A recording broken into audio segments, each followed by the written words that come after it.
మీరు ఈ ఒక్క వీడియో తర్వాత ఖచ్చితంగా పీపీఎస్ పాస్ అయిపోతారు రేపు. ఖచ్చితంగా నేనైతే హామీ ఇస్తున్నాను. సో ఇంకా మీ ప్రీసియస్ టైం ఏదైతే ఉందో ఇప్పటి నుంచి దీన్ని వేస్ట్ చేయకుండా ఇంకా వీడియోలోకి అయితే వెళ్ళిపోతాము. పాస్ పీపీఎస్ ఎగ్జామ్కి వీడియోకి స్వాగతం సుస్వాగతం. And let's get in to the video. So first unit 1 గురించి అయితే డిస్కస్ చేద్దాం. First what is computer? Computer is a term which is derived from the word compute. Computation చేస్తుంది. It is an electronic device which takes the input and process that input and give the outputs. So మనకి ఇక్కడ ఏముంటుంది అనమాట, ఖచ్చితంగా ఒక computer అనేది ఒక model అనుకోండి. సో ఈ మోడల్ ఏం చేస్తుంది, ఒక ఇన్పుట్ని తీసుకొని మనకు ఒక అవుట్పుట్ని అయితే జనరేట్ చేస్తుంది అనమాట. సో ఒక సంథింగ్ ఇక్కడ కంప్యూటేషన్ జరుగుతుంది కాబట్టి దీన్ని కంప్యూటర్ అంటున్నాం అనమాట. కంప్యూటేషన్ అంటే సమ్ ఆపరేషన్స్ జరుగుతున్నాయి. By taking input it produces an output. ఒకదాన్ని ప్రొడ్యూస్ చేస్తుంది by taking the input. So process చేస్తుంది కాబట్టి కంప్యూటర్ అన్నాము. చూడండి, computer is an electronic device that takes the data and instructions as an input from the user and process that the data and provides useful information known as output. ఓకేనా guys, దాన్ని computer అంటాం అనమాట. So ఇక్కడ introduction to components of computer system. Me computer system అంటే ఆటోమేటిక్గా తెలుసుంటుంది ఏమని చెప్పి, hardware software అని. హార్డ్వేర్ కాంపోనెంట్స్ ఉంటాయి కదా, ఏమేమి వస్తాయి మనకి, కీబోర్డు, మౌస్, ప్రింటర్, మానిటర్, అవన్నీ కూడా దాని గురించి అంతా హార్డ్వేర్లో రాస్తారు. అండ్ సాఫ్ట్వేర్ అంటే ఏమొస్తుంది, మీరు ఏదైతే అప్లికేషన్స్ యూజ్ చేస్తున్నారో దాని అంతా కూడా సాఫ్ట్వేర్స్ అంటారు కదా, అదనమాట. So hardware refers to the physical components of a computer system. It consist of 5 major parts. ఏవేవి ఇక్కడ చూడండి, input output devices, CPU, primary storage, printer, tape, డిస్క్లు, ఇవన్నీ కూడా ఏమొస్తాయి, హార్డ్వేర్ కిందకు వస్తాయి. సో దీని గురించి అంతా కూడా మీకు చిన్నప్పుడు తెలిసే ఉంటుంది. సో దీని గురించి కానీ క్వశ్చన్ అడిగితే హార్డ్వేర్లో ఈ కాంపోనెంట్స్ ఉంటాయి, దాని గురించి రాసేయండి. సాఫ్ట్వేర్ గురించి అడిగితే సాఫ్ట్వేర్లో 2 టైప్స్ ఆఫ్ సాఫ్ట్వేర్స్ ఉంటాయి, చూపిస్తాను చూడండి. సాఫ్ట్వేర్లో సిస్టమ్ సాఫ్ట్వేర్, అప్లికేషన్ సాఫ్ట్వేర్ అని. సిస్టమ్ సాఫ్ట్వేర్ అంటే operating system, system supporting softwares, system development కోసం ఏదైతే వాడుంటారో అవన్నీ కూడా సిస్టమ్ సాఫ్ట్వేర్స్. ఈ ఓఎస్ మీ దాంట్లో ఉంటుంది కదా, ఓఎస్ అంతా కూడా సిస్టమ్ సాఫ్ట్వేర్. ఈ అప్లికేషన్ సాఫ్ట్వేర్స్ ఏంటంటే యూజర్ క్రియేట్ చేసి ఉంటాడు కదా, మనం క్రియేట్ చేసే సాఫ్ట్వేర్స్ అన్నీ కూడా అప్లికేషన్ సాఫ్ట్వేర్స్ కిందకి వస్తాయి. జనరల్ పర్పస్గా మనం ఏవైతే మన సిస్టంలో క్రియేట్ చేసుకుంటామో అవి అప్లికేషన్ పర్పస్. ఏవైతే గవర్నమెంట్ అఫీషియల్గా అప్లికేషన్స్ ద్వారా యూజ్ చేసుకొని యాప్స్ ప్రొడ్యూస్ చేస్తుంది, వాట్సాప్, ఇన్స్టాగ్రామ్, అలాగా అవన్నీ కూడా అప్లికేషన్ సాఫ్ట్వేర్ కిందకి వస్తాయి గైస్. సో ఇక్కడ చూడండి, it consist of programs that manage the hardware resources. మన సిస్టంలో ఉండే హార్డ్వేర్ రిసోర్స్ని మేనేజ్ చేయడానికి క్రియేట్ చేసిన సాఫ్ట్వేర్ని సిస్టమ్ సాఫ్ట్వేర్ అంటాం. ఈ ఓఎస్ కూడా అంతే కదా, మనం ఏమేమి మన సిస్టమ్ అంతా కంట్రోల్ చేసేది ఓఎస్ అనమాట. హార్ట్ ఆఫ్ ది మన కంప్యూటర్ సిస్టమ్ ఓఎస్ కాబట్టి ఓఎస్ అనేది ఒక సిస్టమ్ సాఫ్ట్వేర్. సో నెక్స్ట్ మీరు ఇక్కడ చూసుకున్నట్లయితే ఇంకా సిస్టమ్ డెవలప్మెంట్ టూల్స్ అనమాట. లాంగ్వేజ్ ట్రాన్స్లేటర్స్ ఉంటాయి, లింకర్స్ ఉంటాయి, డిబగ్గర్స్ ఉంటాయి, ఎడిటర్స్ ఉంటాయి. ఈ లాంగ్వేజ్ ట్రాన్స్లేటర్స్ ఏంటంటే మనం రాసిన కోడ్ని దాని మిషన్ లెవెల్ లాంగ్వేజ్లోకి ట్రాన్స్లేట్ చేసుకుంటుంది అనమాట. లాంగ్వేజ్ ట్రాన్స్లేటర్స్లో ఏమేమి ఉంటాయి, మనకి కంపైలర్ ఉంటుంది అండ్ ఇంటర్ప్రెటర్ ఉంటుంది. సో ఇవన్నీ ఏందనమాట, ఒక మన లాంగ్వేజ్ని ఏం చేస్తాయి, ట్రాన్స్లేట్ చేస్తున్నాయి. కోడ్ని మిషన్ లాంగ్వేజ్లో కోడ్లోకి ట్రాన్స్లేట్ చేస్తున్నాయి. అండ్ లింకర్స్ ఏం చేస్తుంది, మనం ఈ హ్యాష్ ఇంక్లూడ్ stdio.h పెడతాం కదా, ఆ ఫైల్స్ అన్నిటిని తీసుకొని వచ్చి మన ప్రెజెంట్ ప్రోగ్రామ్లో ఇంక్లూడ్ చేస్తుంది అనమాట. ఈ డిబగ్గర్స్ ఏం చేస్తాయంటే మన దాంట్లో ప్రోగ్రామ్లో ఏదైనా ఎర్రర్స్ వస్తే దాన్ని హ్యాండిల్ చేయడానికి డిబగ్గర్స్ హెల్ప్ అవుతాయి. ఆ ఎక్కడ వచ్చాయని చెప్పి దానికి గుర్తించి ఆ ఎర్రర్స్ని మనం సాల్వ్ చేయడానికి యూజ్ చేసేది డిబగ్గర్స్, డీబగ్గింగ్ అంటారు. సో ఎడిటర్స్ ఏవి, నోట్ ప్యాడ్స్ అవన్నీ ఉంటాయి కదా, నోట్ ప్యాడ్స్, కానీ మనకి ఏదైనా ఇంటిగ్రల్ డెవలప్మెంట్ లర్నింగ్ ఎన్విరాన్మెంట్స్, ఐడిఎల్ఈస్, అవన్నీ కూడా ఎడిటర్స్ అనమాట. సో ఇక్కడ చూడండి, కంపైలర్, డికంపైలర్, ఇంటర్ప్రెటర్స్ అవన్నీ కూడా ఉంటాయి. అండ్ జస్ట్ ఏంటంటే నేర్చుకుంటే చాలు, సొంతంగా మీరు రాయొచ్చు ఫస్ట్ యూనిట్ గురించి. మళ్ళీ మీరు నేర్చుకోవాల్సింది ఏంటంటే ఇక్కడ కంప్యూటర్ లాంగ్వేజెస్ గురించి. సో మీకు మ్యాక్సిమం ఈ కంప్యూటర్ లాంగ్వేజెస్ గురించి తెలుసుంటుంది.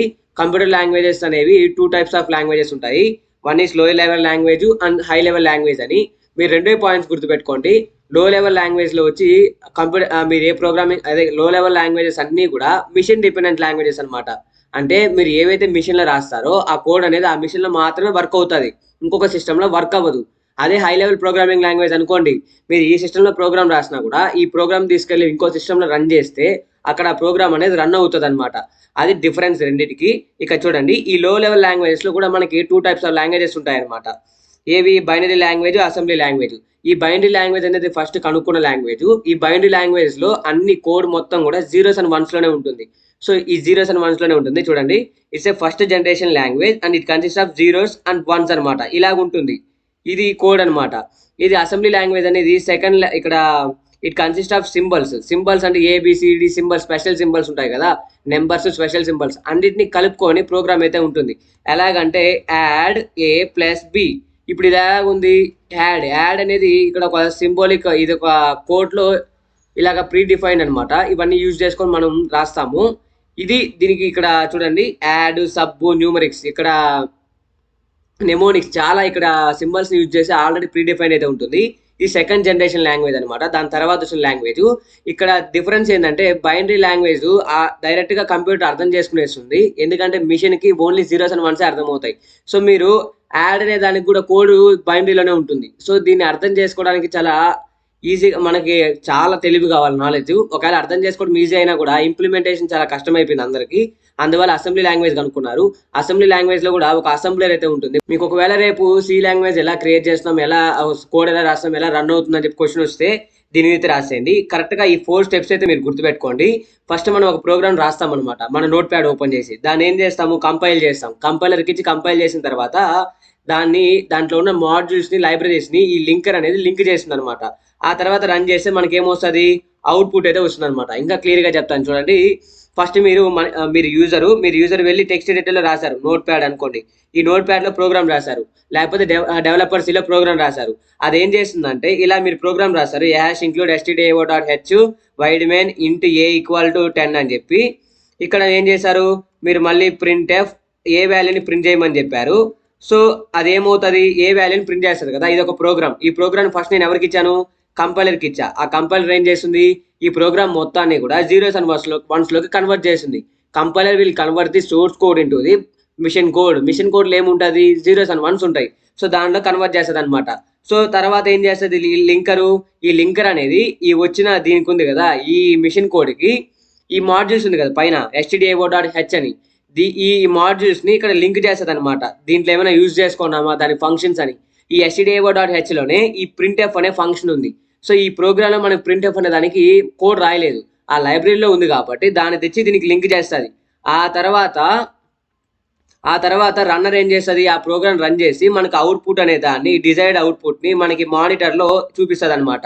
ఎర్రర్స్ ఏమీ లేకపోతే, ఒకవేళ ఎర్రర్స్ ఏమున్నా కూడా మనకి ప్రోగ్రామ్ ఎగ్జిక్యూట్ అవ్వకుండా మనకి ఎర్రర్స్ ఏమేమి అయితే ఉంటాయో అవన్నీ కూడా కింద డిస్ప్లే అయితే అవుతాయి డెవలపర్ సీలో.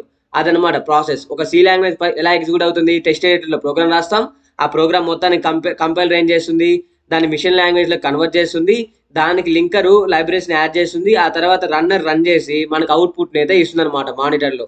సో దీన్నే మీరు మాటల్లో అయితే రాయాలి అండ్ ఈ డయాగ్రామ్ అయితే వేయాలి. సో దీన్ని ఈ పీడిఎఫ్ కూడా నేను కింద డిస్క్రిప్షన్ అయితే ఇస్తాను, నేర్చుకోండి. ఎవరైతే బ్యాక్లాగర్స్, ఎవరైతే ఆల్రెడీ ఇదంతా నేర్చుకున్నారో 1.5x లో పెట్టి స్కిప్ చేశాను టాపిక్స్ అన్ని. మీకు ఎక్కడి నుంచి కావాలో అక్కడి నుంచి అయితే వినండి గైస్. ఇదంతా కూడా డేటా మెజర్మెంట్ అనమాట, ఎంత డేటా ఎంత మెజర్ చేస్తాం అనేది. ఇక్కడ చూడండి 2 power 10 వాల్యూ ఎంత, 1024 అనమాట. దీని ప్రకారం అయితే మనము తీసుకుంటాం అనమాట. సో ఇప్పుడు 8 bits అంటే ఎంత, 1/2. 1024 bytes అంటే 1 kilobyte, 1 KB అంటాం కదా, 1 KB. అలాగే 1024 KB అనేది 1 MB. సో 1024 MB వచ్చి 1 GB, 1024 GB వచ్చి 1 TB అనమాట. ఇక్కడ దాకా తెలిస్తే చాలు, దీన్ని కూడా నేర్చుకోండి, అదేం అడగరు ఎగ్జామ్స్ కి. సో ఇంకా మనం మిగతా వాటికైతే వెళ్తాము. సో ఇక్కడ కంప్యూటర్ లాంగ్వేజెస్ ఆల్రెడీ ఇది కూడా అవసరం లేదు, ఇది కూడా అడగదు మ్యాక్సిమము. సో ఆల్రెడీ ఇదంతా నేర్చుకున్నారు మీరు. నెక్స్ట్ వాటికైతే వెళ్దాం, ఆగండి. సో ఇంకొక క్వశ్చన్ కూడా రావచ్చు మీకు, ఏంటంటే డేటా టైప్స్ గురించి. సి లాంగ్వేజ్ లో ఏమేమి డేటా టైప్స్ ఉంటాయని. సో డేటా టైప్స్ అంటే which type of data we are storing in a variable. ఆ టైప్ ని ఈ డేటా టైప్ అయితే తెలియజేస్తుంది. It is used to represent a type of data which we are storing in a variable. So and definition రాసిన తర్వాత ఇవి 2 types కి అయితే డివైడ్ అయి ఉంటాయి. అది వచ్చి ప్రిమిటివ్ అనమాట. Primitive data types, non primitive data types అని. So non primitive data types దీంట్లో మనకి ఏమొస్తాయంటే ఇంటూ, ఫ్లోటు, క్యారెక్టర్. ఓకే, దీంట్లో మనకి అరేస్ కానీ, తర్వాత స్ట్రక్చర్స్ ఉంటాయి కదా, ఆ స్ట్రక్చర్స్ కానీ, ఆ తర్వాత యూనియన్ ఉంటుంది కదా, ఆ యూనియన్ కానీ, ఇవన్నీ కూడా నాన్ ప్రిమిటివ్ టైప్స్ కిందకైతే వస్తాయి. ఈ ప్రిమిటివ్ డేటా టైప్స్ అంటే ఏంటంటే which are already defined in the computer system. కంప్యూటర్లోనే ఆల్రెడీ ఇవి ప్రీ డిఫైన్ చేసేస్తున్నారు, దీనికి ఎంత మెమరీ కావాలి, ఎంత తీసుకోవాలనేది. బట్ ఈ అరే, స్ట్రక్చర్, యూనియన్స్ ఉన్నాయి కదా, ఇవన్నీ యూజర్ డిఫైన్ డేటా టైప్స్. వాళ్ళు యూజర్ క్రియేట్ చేసేటప్పుడు డిఫైన్ చేశారనమాట. ఎంత వాడిచ్చే వాల్యూస్ బట్టి దాని సైజ్ అనేది డిక్లేర్ అవుతుంది. సో ఇక్కడ మీరు చూసుకున్నట్లయితే ఇక్కడ ఇంట్ అనేది ఒక వాల్యూ. ఇంట్ అంటే ఇక్కడ ఇంటీజర్ అంటే ఏంది, whole numbers are called integers. మీరు ఏ వాల్యూనైనా కూడా ఇంటీజర్లో స్టోర్ చేయొచ్చు. దానికి సింటాక్స్ ఏంది, పెద్దదానికి సింటాక్స్ సేమ్గా ఉంటుంది. ఫస్ట్ డేటా టైప్ రాస్తాము, ఆ తర్వాత వేరియబుల్ నేమ్ రాస్తాము, ఆ తర్వాత వాల్యూ రాస్తాం అనమాట. సో ఇది ఏం నార్మల్ సింటాక్స్. ఇది ఏదైనా ఒక డేటా టైప్ని డిక్లేర్ చేయాలంటే డేటా టైప్ ఏంది, ఇప్పుడు సపోజ్ ఇంట్ అనుకోండి, ఈ ఇంట్ ఏ అనేది వేరియబుల్ నేము, వాల్యూ ఎంత 10. సో ఇక్కడ స్టోర్ చేసే వాల్యూ యొక్క టైప్ అనేది ఇక్కడ రాస్తున్నాం అనమాట. ఇంట్ అనే టైపు, ఏ అనేది వేరియబుల్, 10 అనేది వాల్యూ అనమాట. ఈ టైప్ ఆఫ్ డేటా యొక్క టైప్ అనేది ఇక్కడ డిఫైన్ చేస్తాం. ఇప్పుడు నేను ఇక్కడ ఎగ్జాంపుల్ ఫ్లోట్ పెట్టాను అనుకోండి, ఫ్లోట్కి మనకి ఏముంటుంది, డెసిమల్ వాల్యూస్ ఉంటాయి. అంటే 10.5, 20.5 డెసిమల్ తర్వాత ఒక వాల్యూ అయితే ఉంటుంది అనమాట. ఈ ఫ్రాక్షనల్ పాయింట్స్ ఉంటాయి కదా, అన్నిటిని మనము ఫ్లోట్ అంటాం. సో ఫ్లోట్ అనేది 10.5 అని పెట్టారు అనుకోండి, ఇక్కడ డేటా టైప్ అప్పుడు ఏమవుతుంది, ఫ్లోట్గా కన్వర్ట్ అవుతుంది. సో ఫ్లోట్ అని పెట్టి మనం ఏం చేయాలి, ఫ్లోట్ ఏ ఈక్వల్ టు 10.5 అని డిక్లేర్ చేయాలి. ఎందుకంటే దీనికి ఫ్రాక్షనల్ పాయింట్ అయితే ఉంటుంది కాబట్టి ఇలా డిక్లేర్ చేయాలన్నమాట. నెక్స్ట్ ఏముంది, క్యారెక్టర్. సో క్యారెక్టర్స్ని మనము సింగిల్ కోట్స్ పెట్టి అయితే డిక్లేర్ చేయొచ్చు. అంటే ఎగ్జాంపుల్ సింగిల్ కోట్ ఆర్. ఇప్పుడు ఇలాగా నేను డిక్లేర్ చేశాను అనుకోండి, ఈ ఆర్ అనేది ఒక క్యారెక్టర్. ఆల్ఫాబెట్స్ అన్నీ కూడా క్యారెక్టర్స్ అవుతాయి. సో ఈ ఆల్ఫాబెట్స్ని స్టోర్ చేసుకోవడానికి క్యారెక్టర్ డేటా టైప్ని అయితే యూజ్ చేసుకున్నాము. సో ఇప్పుడు ఆర్ అనేది క్యారెక్టర్గా స్టోర్ అవుతుంది బ్యాక్ ఎండ్లో. ఎంత ఎంబీ తీసుకుంటుందంటే ఇది వన్ బైట్ అయితే మనకి కన్జ్యూమ్ చేస్తుంది మెమరీ స్పేస్ని. ఒక క్యారెక్టర్ని స్టోర్ చేసుకోవడానికి సి లాంగ్వేజ్లో 1 బైట్ అయితే యూజ్ చేసుకుంటుంది. అంటే ఇంటీజర్ స్టోర్ చేసుకోవడానికి 4 బైట్స్, ఫ్లోట్ని స్టోర్ చేసుకోవడానికి 4 బైట్స్ అనమాట. సో మీరు ఇక్కడ దాకా రాసే చాలు. ఇది ఇంటీజర్లో కూడా 2 టైప్స్ అయితే ఉంటాయి, ఇంటీజర్, లాంగ్ ఇంట్ అని. సో అంత బ్రీఫ్గా రాసేసి వచ్చేయండి, మీకు అంత ఇంపార్టెంట్ డెప్త్ నాలెడ్జ్ అవసరం లేదు ఇప్పుడు. సో పైన రాసేసారండి. ఇంట్ స్టోర్ చేసుకోవడానికి 4 బైట్స్, లాంగ్ ఇంట్ స్టోర్ చేసుకోవడానికి 8 బైట్స్ ఆఫ్ మెమరీని అయితే తీసుకుంటుందని రాయండి. అండ్ ఈ ఫ్లోట్లో కూడా డబుల్ ఉంటుంది అనమాట. ఈ డబుల్ వాల్యూ స్టోర్ చేసుకోవడానికి కూడా 8 బైట్స్ ఆఫ్ మెమరీని అయితే తీసుకుంటుందని రాయండి. డబుల్ అంటే ఏం లే, ఈ ఫ్లోట్ ప్లేస్లో డబుల్ పెట్టండి. డబుల్ ఏ ఈక్వల్ టు 200.5 అని పెట్టా. సో ఇప్పుడు ఇది లార్జ్ వాల్యూ కాబట్టి ఇది స్టోర్ చేసుకోవడానికి వాడే టైప్ అనేది డబుల్ అనమాట. సో అలాగా ఫ్లోట్ డబుల్, లాంగ్ డబుల్ అని ఉంటుంది. ఆ టైప్స్ అయితే పెట్టండి. ఇంటూ లాంగ్ ఇంటూ చాలు. క్యారెక్టర్ మాత్రమే. దాన్ని డిఫైన్ చేసే విధానం సింటాక్స్. దానికి ఒక ఎగ్జాంపుల్. ప్రోగ్రామ్ రాయమన్నాడు అనుకోండి, ఏం రాస్తారు, ఇక్కడ #include stdio.h అని రాస్తారు కదా. రాసిన తర్వాత వైడ్ మెయిన్ రాస్తారు. ఈ వైడ్ మెయిన్ దీంట్లో రాస్తారు కదా, ఇంట్ ఏ ఈక్వల్ టు 10 అని పెట్టారు. ఇక్కడ ఏం చేస్తారు, ప్రింట్ ఎఫ్ %d, ఇక్కడ ఏం పెడతారు, ఏ అని పెడతారు. సో ఇక్కడ మీరు చూసుకున్నట్లయితే ఇది స్పెసిఫైర్ అనమాట. మీరు ఒక ఇంటీజర్ని ప్రింట్ చేయాలనుకున్నట్లయితే ఇక్కడ %d పెడితే మీరు ఒక ఇంటీజర్ని ప్రింట్ చేస్తున్నట్లు. ఒకవేళ %f పెట్టారు అనుకోండి, ఫ్లోట్ వాల్యూని ప్రింట్ చేస్తున్నట్లు. అలా కాకుండా %c పెడితే ఒక క్యారెక్టర్ని మీరు ప్రింట్ చేస్తున్నట్టు అనమాట. అంటే ఇక్కడ డిఫైన్ చేసే, ఇక్కడ ఇచ్చే వాల్యూ అనేది ఇక్కడ ఏ విధంగా రిప్రజెంట్ అవ్వాలి అది స్పెసిఫై చేస్తున్నాం. ఇక్కడ ఇంటీజర్ ప్రింట్ చేస్తున్నాం కాబట్టి %d తీసుకున్నా. ఒకవేళ నేను ఫ్లోట్ డిక్లేర్ చేస్తా, float b is equal to 10.5 అని. ఇక్కడ నేను ఇక్కడ ఏం చేస్తా, ఈసారి ప్రింట్ ఎఫ్ %f, b అని పెడతా. ఎందుకంటే ఇక్కడ నేను ఇచ్చే వాల్యూ అనేది ఫ్లోట్ వాల్యూ. సో ఫ్లోట్ వాల్యూని ప్రింట్ చేయమంటున్నా. అప్పుడు నాకు అవుట్పుట్లో ఏమని వస్తుంది, 10.5 అని చెప్పి నాకు మానిటర్లో డిస్ప్లే అవుతుంది అనమాట. సో ఇలాగ సేమ్ కోడ్ని మీరు ఏం చేయాలి, ఒక సింపుల్ ఇలా ప్రోగ్రామ్ రాసి దీంట్లోనే ఇంటీజర్ గురించి అయితే ఇంటీజర్ గురించి, ఫ్లోట్ గురించి అయితే ఫ్లోట్ గురించి, క్యారెక్టర్ గురించి అయితే character a equal to or ఇలా పెట్టి ఆ ప్రింట్ఎఫ్లోనే %c, ఏ అని పెట్టండి, అంతే. సో అయిపోతుంది ప్రోగ్రామ్ ఎడికి. సో ఇది డేటా టైప్స్ గురించి. నెక్స్ట్ ఇక్కడ ఇంపార్టెంట్ టాపిక్ ఏంటంటే వాట్ ఈస్ ఆల్గరిథం అని. సో ఆల్గరిథం అంటే ఏంటంటే ఇది is a step by step process used to solve A problem. ఒక ప్రాబ్లం సాల్వ్ చేయడానికి మనం స్టెప్ బై స్టెప్స్ ఫాలో అవుతాం కదా, అదంతా కూడా ఆల్గరిథం అంటాం అనమాట. Algorithm is a method of representing step-by-step logical procedure for a solving a problem. An algorithm must follow the following properties. ఒక ఫాలోయింగ్ ప్రాపర్టీస్ అయితే ఉంటాయి. దానికి ఏంటంటే ఖచ్చితంగా ఒక ఆల్గరిథంకి ఇన్పుట్స్ అండ్ అవుట్పుట్స్ ఉంటాయి. ఒక ఆల్గరిథంకి మనం ఇన్పుట్ ఇస్తే ఖచ్చితంగా దానికి ఒక అవుట్పుట్ అయితే వస్తుంది. సో ఇక్కడ మళ్ళీ ఒక ఫైనైట్నెస్, దానికి ఖచ్చితంగా ఒక ఫైనైట్ నెంబర్ ఆఫ్ స్టెప్స్ అయితే ఉంటాయన్నమాట. ఒక ప్రోగ్రామ్ని ఎగ్జిక్యూట్ చేయడానికి మీరు ఏదైనా ఒక వంట చేయాలంటే కూడా ఒక ఫైనైట్ నెంబర్ ఆఫ్ స్టెప్స్ ఉంటాయి కదా, ఆ స్టెప్స్ అన్నింటినీ ఫైనైట్నెస్ అంటున్నాము. దీనికి ఒక ఫినైట్నెస్ ఉంటుంది. డిఫినైట్నెస్ అంటే ఏంటంటే each step of the following algorithm must be dare and ambiguous. అంటే నో కన్ఫ్యూజన్ ఉండకూడదు. ఖచ్చితంగా ఎవ్రీ స్టెప్లో ఒక కన్ఫ్యూజన్ లేకుండా చేయాలి. వంటలో చిన్న కన్ఫ్యూజన్ టేస్ట్ పోతుంది కదా, అలాగే ప్రోగ్రామ్లో ఎక్కడైనా చిన్న కన్ఫ్యూజన్ ఉన్నా కూడా ప్రోగ్రామ్ ఎర్రర్స్ వస్తాయి. అలాగమాట. ఇక్కడ ఎఫెక్టివ్‌నెస్ ఏందంటే మీరు ఇచ్చే ప్రతి ఒక్క ఇన్‌పుట్‌కి దానికి సంబంధించిన ఒక అవుట్‌పుట్ వస్తదనమాట. దాని మధ్య ఏం తేడా అయితే ఉండదు. మీరు into A = 10 into B = A * 10 అని పెట్టారనుకోండి. 10 * 10 100 అని వస్తది. అంతేగాని 1000 అని రాదు. సో ఖచ్చితంగా ఎఫెక్టివ్‌నెస్ ఉంటది. అదనమాట. దాంట్లో ఇక్కడ చూడండి ఒక ఆల్గోరిథం రాసే విధానం చూడండి. ఖచ్చితంగా స్టెప్ 1 దీంట్లో స్టెప్ బై స్టెప్ ప్రాసెస్ కదా! స్టెప్ 1 స్టార్ట్ అని పెట్టండి. తర్వాత step 2 read A, B. So ఒక 2 వాల్యూస్‌ని రీడ్ చేస్తున్నాను చూడండి. సపోజ్ నేను చిన్న ఒక ఆల్గోరిథం రాసి చూపిస్తాను. యాడింగ్ ఆఫ్ 2 నంబర్స్‌కి ఇక్కడ స్టార్ట్ రీడ్ A, B వాల్యూస్‌ని రీడ్ చేస్తున్నా. ఆ తర్వాత ఏం చేయాలి? యాడ్ A + B అని స్టోర్ చేయాలి కదా దాంట్లో. స్టోర్ రిజల్ట్ స్టోర్ దీన్ని దేంట్లో స్టోర్ చేయాలి? ఒకవేళ యాడ్ A + B దాని రిజల్ట్‌లో స్టోర్ చేస్తున్నా. దేంట్లో A + B అనే దాన్ని. యాడ్ A + B అండ్ రిజల్ట్‌లో దాన్ని స్టోర్ చేస్తున్నాను దీన్ని. ఆ తర్వాత ఏం చేస్తా? ప్రింట్ రిజల్ట్ అనమాట. ఆ తర్వాత చేస్తా. తర్వాత ప్రోగ్రామ్ ఎండ్ అయిపోయింది కాబట్టి స్టాప్ ఆర్ స్టార్ట్ ఎండ్ అన్న రాసుకోండి. స్టాప్ అన్న రాసుకోండి. Read A + B. సో ఇది first step, second step, third step, fourth step, fifth step. So ఇలాగా స్టెప్ బై స్టెప్ ప్రాసెస్ ఉంటది కాబట్టి దీన్ని ఆల్గోరిథం అయితే అన్నాము. సో ఇక్కడ లేకపోతే C = A + B పెట్టుకోండి. డైరెక్ట్‌గా ప్రింట్ C అని రాసుకోండి. ఒక స్టెప్ ఇంకా తగ్గుతది. సో దీన్ని ఆల్గోరిథం అంటాం అనమాట. ఇది కూడా ఇంపార్టెంట్ క్వశ్చన్ అనమాట మీకు. చూడండి అలాగే ఇక్కడ right algorithm for biggest of 2 numbers. First ఏం చేస్తున్నాము? 2 వాల్యూస్‌ని తీసుకున్నాం. ఆ రెండింటిని కంపేర్ చేస్తున్నాము. ఇవి ఒకవేళ ట్రూ అయింది అనుకోండి రిజల్ట్ ఏమని వస్తది? బేస్డ్ ఆన్ ది కండిషన్ అనమాట. Result will be stored in C. ఆ Cలో స్టోర్ చేస్తాం. If true B or else A అనమాట. ఒకవేళ ట్రూ అనుకోండి B వాల్యూ పెద్దది కాబట్టి దాన్ని ప్రింట్ చేస్తాము. ఒకవేళ కాకపోతే A వాల్యూ ప్రింట్ చేస్తాము. Result will be stored in C. Cలో ఆ వాల్యూ స్టోర్ చేసి దాన్ని ప్రింట్ చేస్తున్నాం అనమాట. సో ఇదొక ఆల్గోరిథం.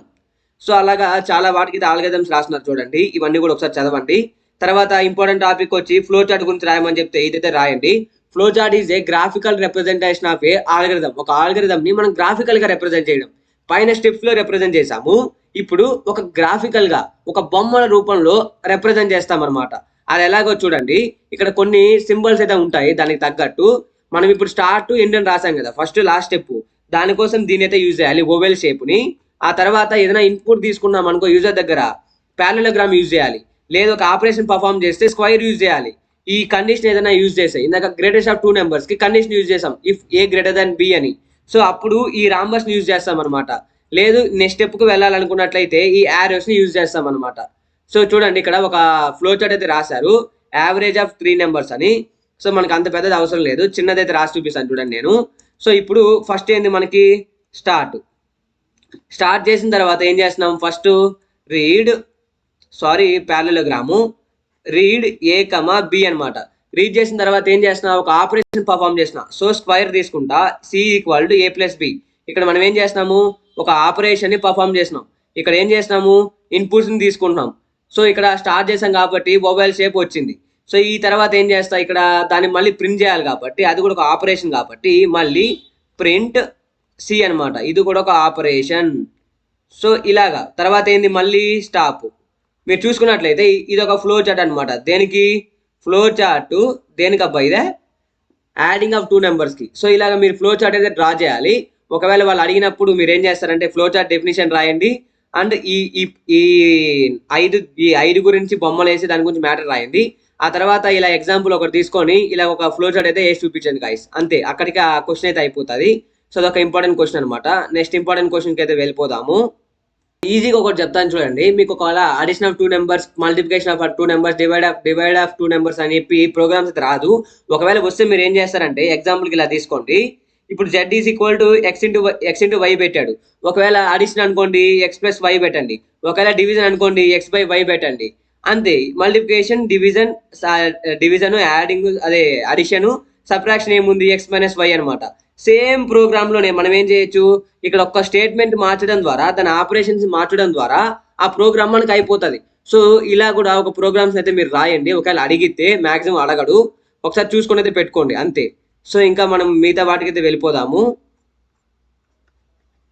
ఇంకా ఏమేమి ఉంటాయి ఇక్కడ మనకి చూడండి. నెక్స్ట్ కాన్సెప్ట్స్ వచ్చి ఇక్కడ ఇంకొక వెరీ ఇంపార్టెంట్ టాపిక్ వచ్చి టైప్ కన్వర్షన్ అనమాట. అంటే ఒక డేటా టైప్ యొక్క టైప్ ను మనం ఏం చేస్తాం అంటే కన్వర్ట్ చేస్తాం. దాంట్లో మనకి 2 టైప్స్ అయితే ఉంటాయి. Converting data from the one form to another form. ఒక డేటా టైప్ ని ఇంకొక డేటా టైప్ లో కన్వర్ట్ చేయడాన్ని టైప్ కన్వర్షన్ అంటాము, టైప్ కాస్టింగ్ అంటాము. ఈ క్వశ్చన్స్ ఆ డెఫినేషన్ రాయండి. ఆ divide into 2 types, implicit conversion, explicit conversion.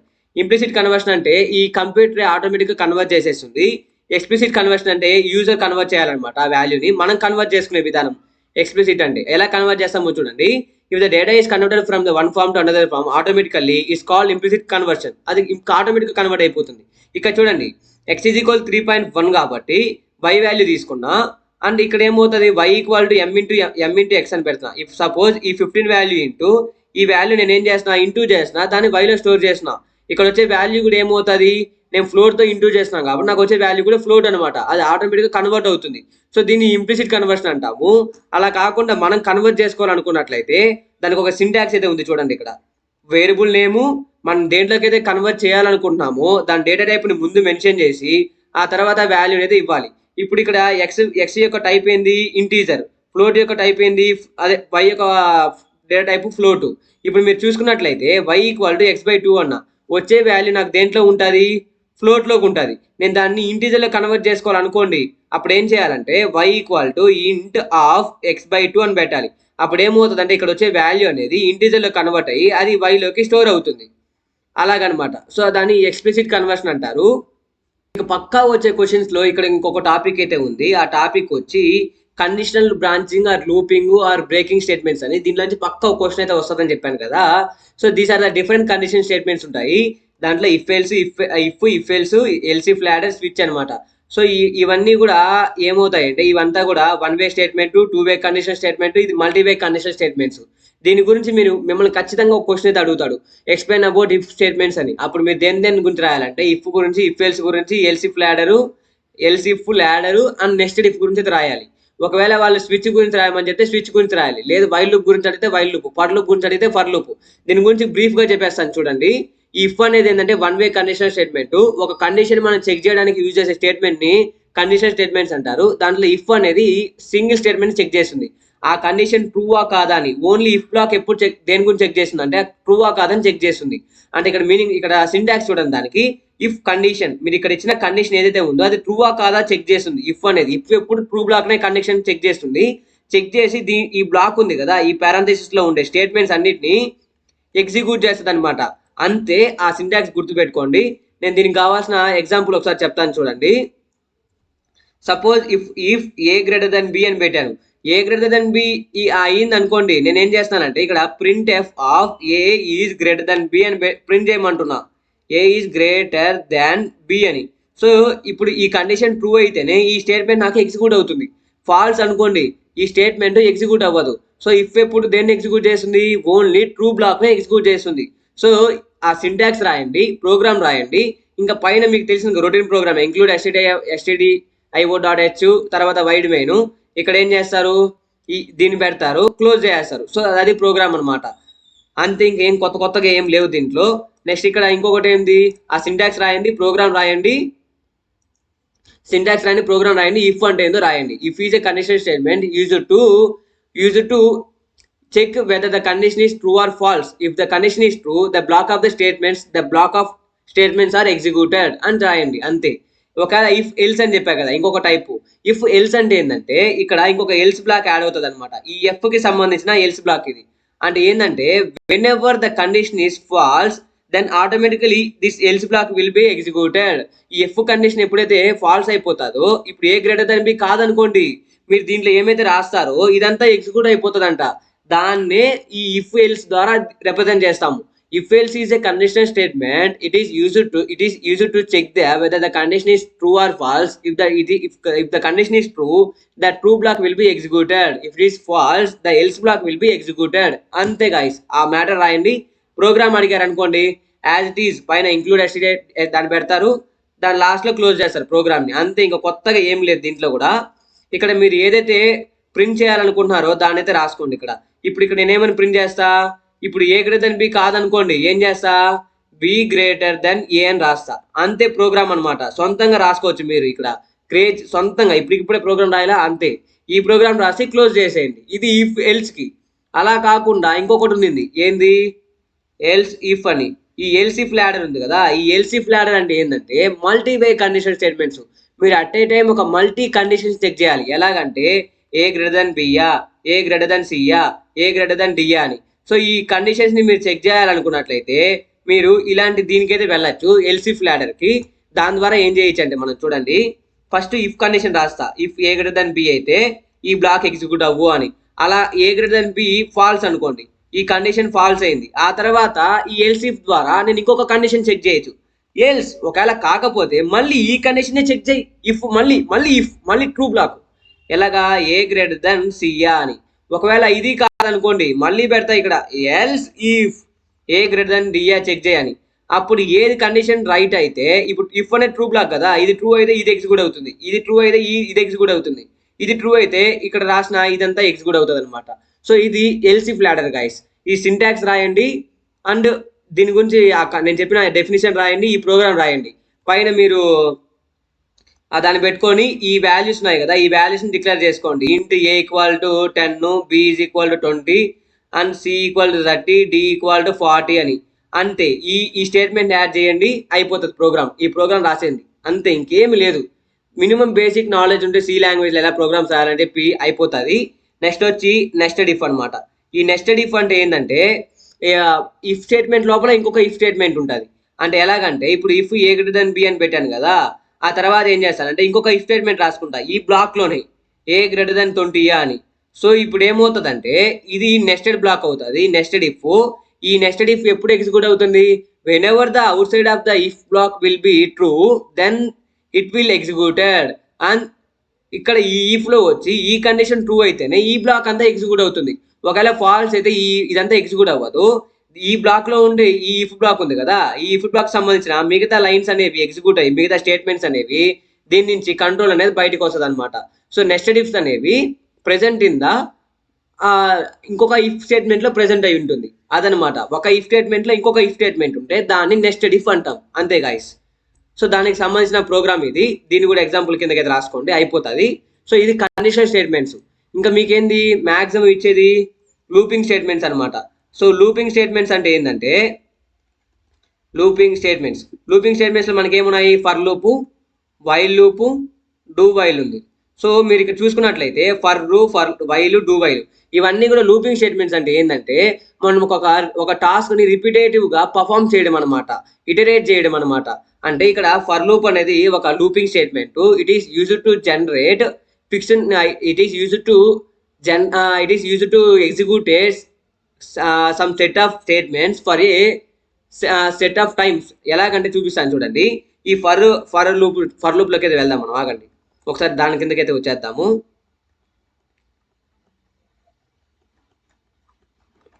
ఇక్కడ స్విచ్ ఉంది కదా, స్విచ్ కూడా చెప్పేస్తాను చూడండి. Switch is also a multiway conditional statements. అక్కడ ఎల్సిఫ్ ల్యాడర్ ఉంది కదా, సేమ్ అలాగే ఈ స్విచ్ కూడా యూజ్ చేసుకుంటారనమాట.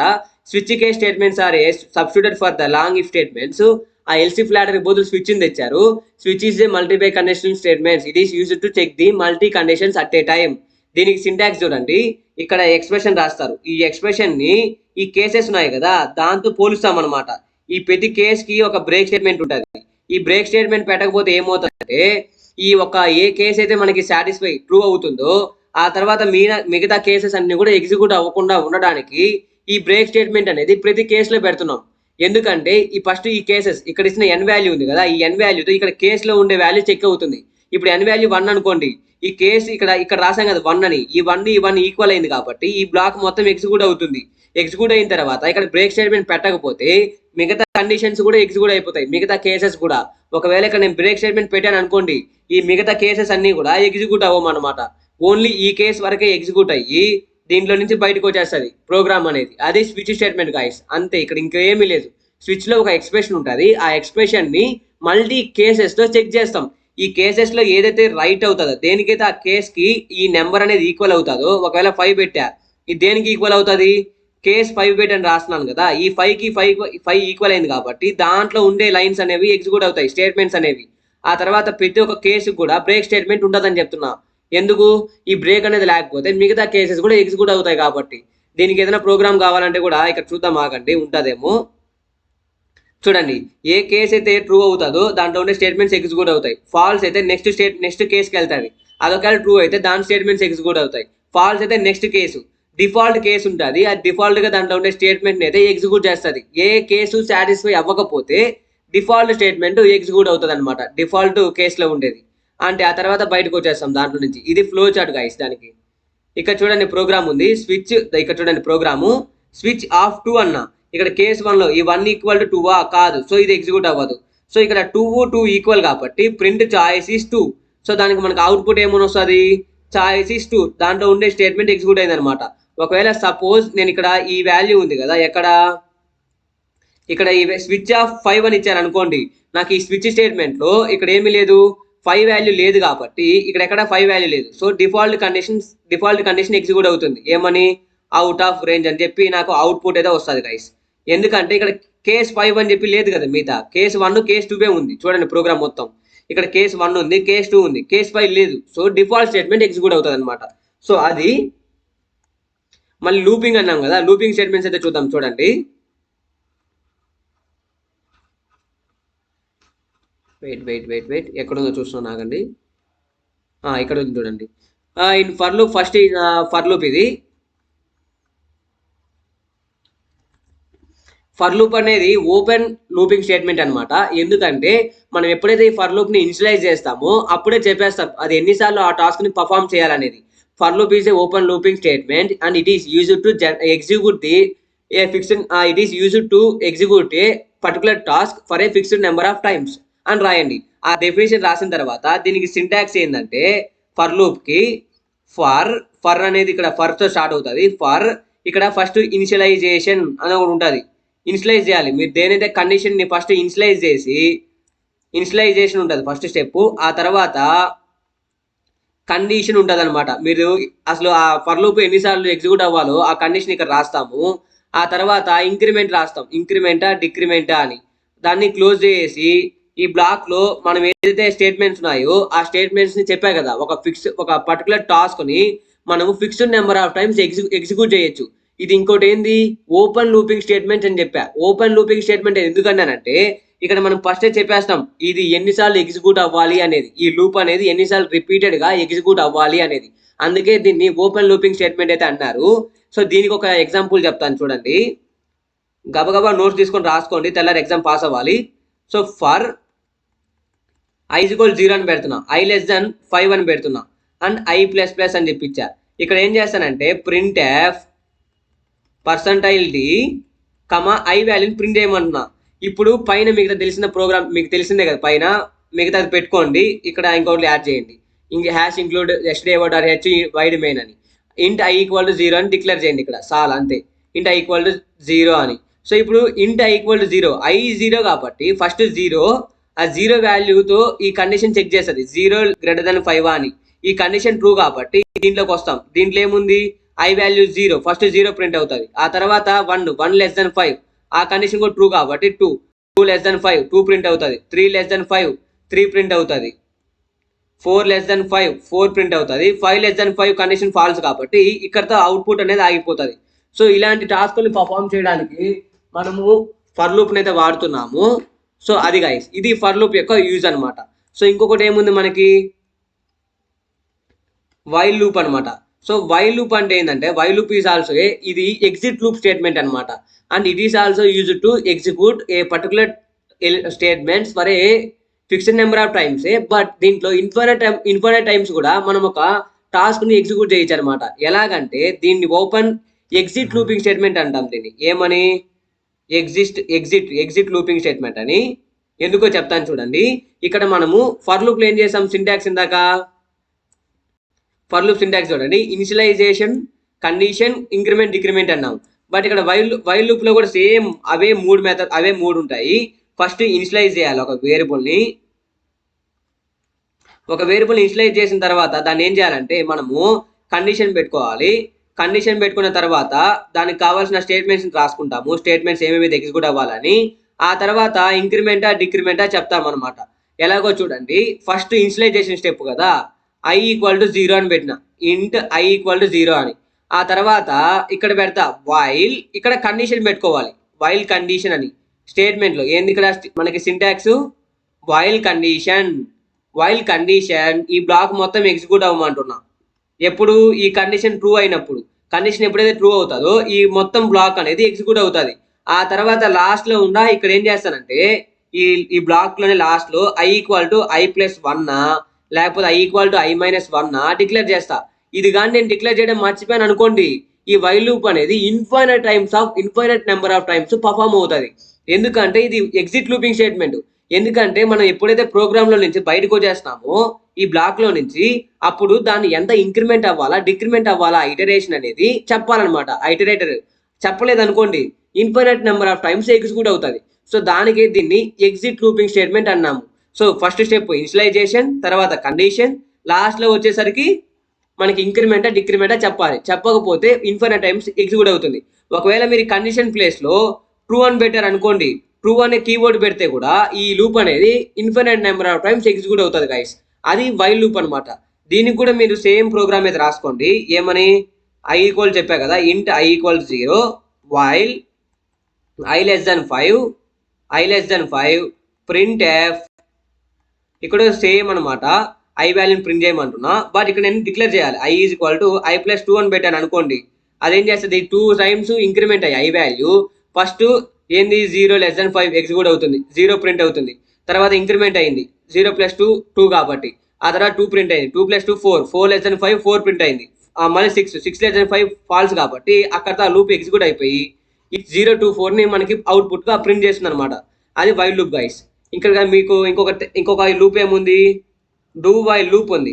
సో డూ వైల్ అంటే ఏమీ లేదు గాయస్, ఫస్ట్ ఒక ఆపరేషన్ని మనము డూ చేస్తాం, అంటే దాన్ని పర్ఫామ్ చేసిన తర్వాత ఆ వైల్ కండిషన్ ద్వారా చెక్ చేసి మళ్ళీ అది రిపీట్ అవ్వాలా లేదా డిసైడ్ చేస్తాం అనమాట. సో మీరు డూలో ఏమైతే రాస్తారో అదంతా కూడా ఫస్ట్ ఎగ్జిక్యూట్ అయిపోతుంది. ఆ తర్వాత ఇక్కడ వైల్ కండిషన్ చెక్ చేస్తారు. ఈ కండిషన్ సాటిస్ఫై అయింది అనుకోండి, మళ్ళీ ఈ డూలో ఉండేదంతా కూడా ఎగ్జిక్యూట్ అవుతుంది అనమాట. సో డూ ఇక్కడ స్టేట్మెంట్స్ అంతా రాసుకుంటాము. వైల్ కండిషన్ ఇది సింటాక్స్ అనమాట ఈ డూ వైల్ స్టేట్మెంట్ కి. సో డూ దీంట్లో ఉండే స్టేట్మెంట్స్ అన్ని ఎగ్జిక్యూట్ అవ్వాలంటే ఈ కండిషన్ ట్రూ అవ్వాలి. ఫస్ట్ టైం కాదు, సెకండ్ టైం.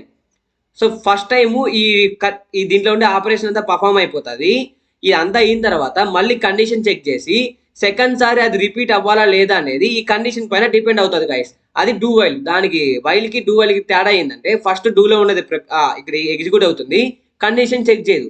బట్ అక్కడ మాత్రం కండిషన్ చెక్ చేసిన తర్వాతే దాంట్లో ఉండేది ఎగ్జిక్యూట్ అవుతుంది అనమాట. సో అది డిఫరెన్స్ గైస్. ఇది డూ వైల్ ఫర్ లూప్ గురించి, అంతే గైస్. ఇప్పుడు యూనిట్ 2లో వచ్చి అరేస్ గురించి అయితే డిస్కస్ చేయబోతున్నాము. యూనిట్ 2లో ఇది చాలా ఇంపార్టెంట్ టాపిక్. అరేస్ గురించి కూడా మ్యాక్సిమం రావచ్చు. Array is a fixed size or sequence collection of elements. Array is a collection of elements which is having similar data type. Same data type ఉండే elements ని మనం ఒక వేరియబుల్లో స్టోర్ చేసుకోవాలనుకున్నట్లయితే arrays అయితే యూజ్ చేసుకోవచ్చు గైస్.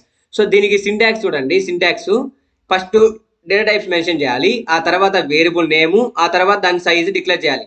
అంటే ఎలాగంటే ఇంట్ a(5) అని ఇచ్చారు అనుకోండి, ఇది ఒక అరే అనమాట. ఈ అరేలో నేను 5 ఎలిమెంట్స్ ని స్టోర్ చేసుకోవచ్చు. ఇది ఒక సైజు, వేరియబుల్ నేము, అరే నేమ్, ఇది దాని యొక్క డేటా టైప్. దీంట్లో ఈ అరేలో స్టోర్ చేసే ఎలిమెంట్స్ యొక్క టైప్ అనమాట ఇది. సో అదనమాట. దీనికి ఎన్ని టైప్స్ ఉంటాయి అరేస్ లో మనకి? 1 డైమెన్షనల్ అరే, 2 డైమెన్షనల్ అరే, 3 డైమెన్షనల్ అరే, మల్టీ డైమెన్షనల్ అరే. సో 1 డైమెన్షనల్ అరే గురించి అడగచ్చు, 2 డైమెన్షనల్ కూడా 2D గురించి అడగచ్చు మిమ్మల్ని. సో 1 డైమెన్షనల్ అరే అడిగాడు అనుకోండి, ఆ 1 డైమెన్షనల్ అరే ఇలా ఉంటుంది చూసేదానికి. ఎలాగా? ఫస్ట్ అరేస్ లో ఇండెక్స్ అనేది 0 ని స్టార్ట్ అవుతుంది. అరేస్ లో ఎప్పుడు కానీ 2 ఉంటాయి, ఇండెక్స్ ఉంటుంది, వాల్యూస్ ఉంటాయి, 0 1 2 3 4 అని. సో ఇప్పుడు మీరు 5 8 10 11 12 అని చెప్పి ఇలా వాల్యూస్ ని స్టోర్ చేయొచ్చు అనమాట ఒక అరేలో. ఏది? సిమిలర్ డేటా టైప్ అన్నాం. సో చూడండి, ఇక్కడ నేను దేన్ని ఇంటీజర్స్ మాత్రమే స్టోర్ చేస్తున్నా, ఎందుకంటే ఇది ఇంటీజర్ అరే.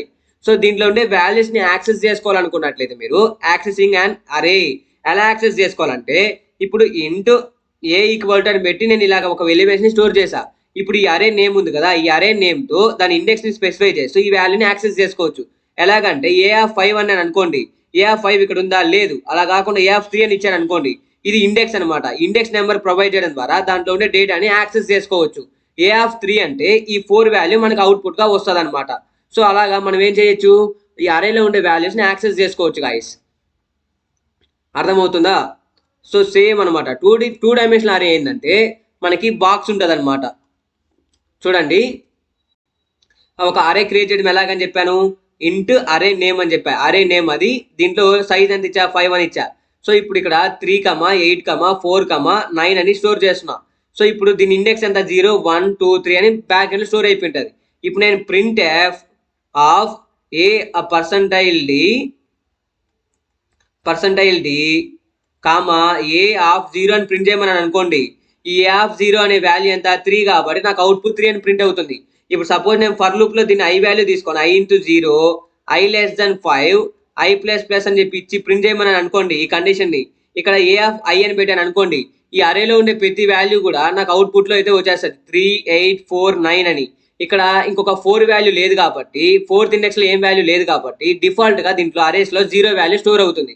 సో మనకి డిఫాల్ట్ గా 0 వాల్యూ స్టోర్ అయింది కాబట్టి మనకు అవుట్పుట్ లో మానిటర్ లో ఇలాగైతే వస్తుంది గైస్. ఇంతే ఫర్ లూప్ ద్వారా మనం అరేలో ఉండే వాల్యూస్ అన్నిటిని ఒకేసారి యాక్సెస్ చేసుకోవడం. లేదు పర్టికులర్ గా ఒక ఎలిమెంట్ ని యాక్సెస్ చేసుకోవాలనుకున్నట్లయితే ఇలా యాక్సెస్ చేసుకుంటాం. ఏ ఆఫ్ ఇండెక్స్ అనేది మెన్షన్ చేసి దాని స్పెసిఫిక్ ఇండెక్స్ లో ఉన్న వాల్యూని యాక్సెస్ చేసుకుంటాం. ఇది 1 డైమెన్షనల్ అరే. అలా కాకుండా 2D అరేస్ ఉన్నాయి, 2 డైమెన్షనల్ అరేస్. ఈ 2 డైమెన్షనల్ అరేస్ లో ఏంటంటే టేబుల్, దీనికి ఏమేమి ఉంటాయి, రోస్ ఉంటాయి, కాలమ్స్ ఉంటాయి అనమాట. Rows and columns. సో ఇది రోస్, ఇది కాలమ్స్. ఇప్పుడు సపోజ్ 5, 8, 9, 10, 11, 13, 14, 15, 20, 25 ఉంది. సో ఇప్పుడు నేను 13 ఎలిమెంట్ యాక్సెస్ చేసుకోవాలనుకున్నట్లయితే ఇది 0, 1, 2, 0, 1, 2 ఇది 0, ఇదేంటుంది ఫస్ట్ రోలో ఫస్ట్ కాలంలో ఉంది. సో ఏ ఆఫ్ 1 రో ఫస్ట్ రోలో ఫస్ట్ కాలంలో ఉండే వాల్యూ ఎంత 13. సో ఈ వాల్యూ అయితే మనకి అవుట్పుట్ గా ప్రింట్ అవుతుంది గైస్. మీరు ఎప్పుడైతే దీన్ని ప్రింట్ చేస్తారో మనకు అవుట్పుట్ అనేది ఇలా వస్తుంది. దీన్ని డిక్లేర్ చేసే విధానం ఏంటంటే సింటాక్స్ చూడండి. సింటాక్స్ ఏంది, మన 2 డైమెన్షనల్ అరేకి ఏ ఆఫ్ రోకి ఎంత సైజు, కాలంకి ఎంత సైజు డిక్లేర్ చేయాలి. దాని యొక్క డేటా టైప్ ఇక్కడ మెన్షన్ చేయండి.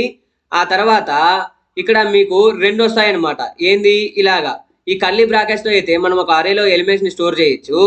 అండ్ ఇది వచ్చి రోకి, ఇది ఫస్ట్ ఈ 0 ఉంది కదా ఇది రోకి, మళ్ళీ ఇది ఉంది కదా ఇది కాలంకి అనమాట.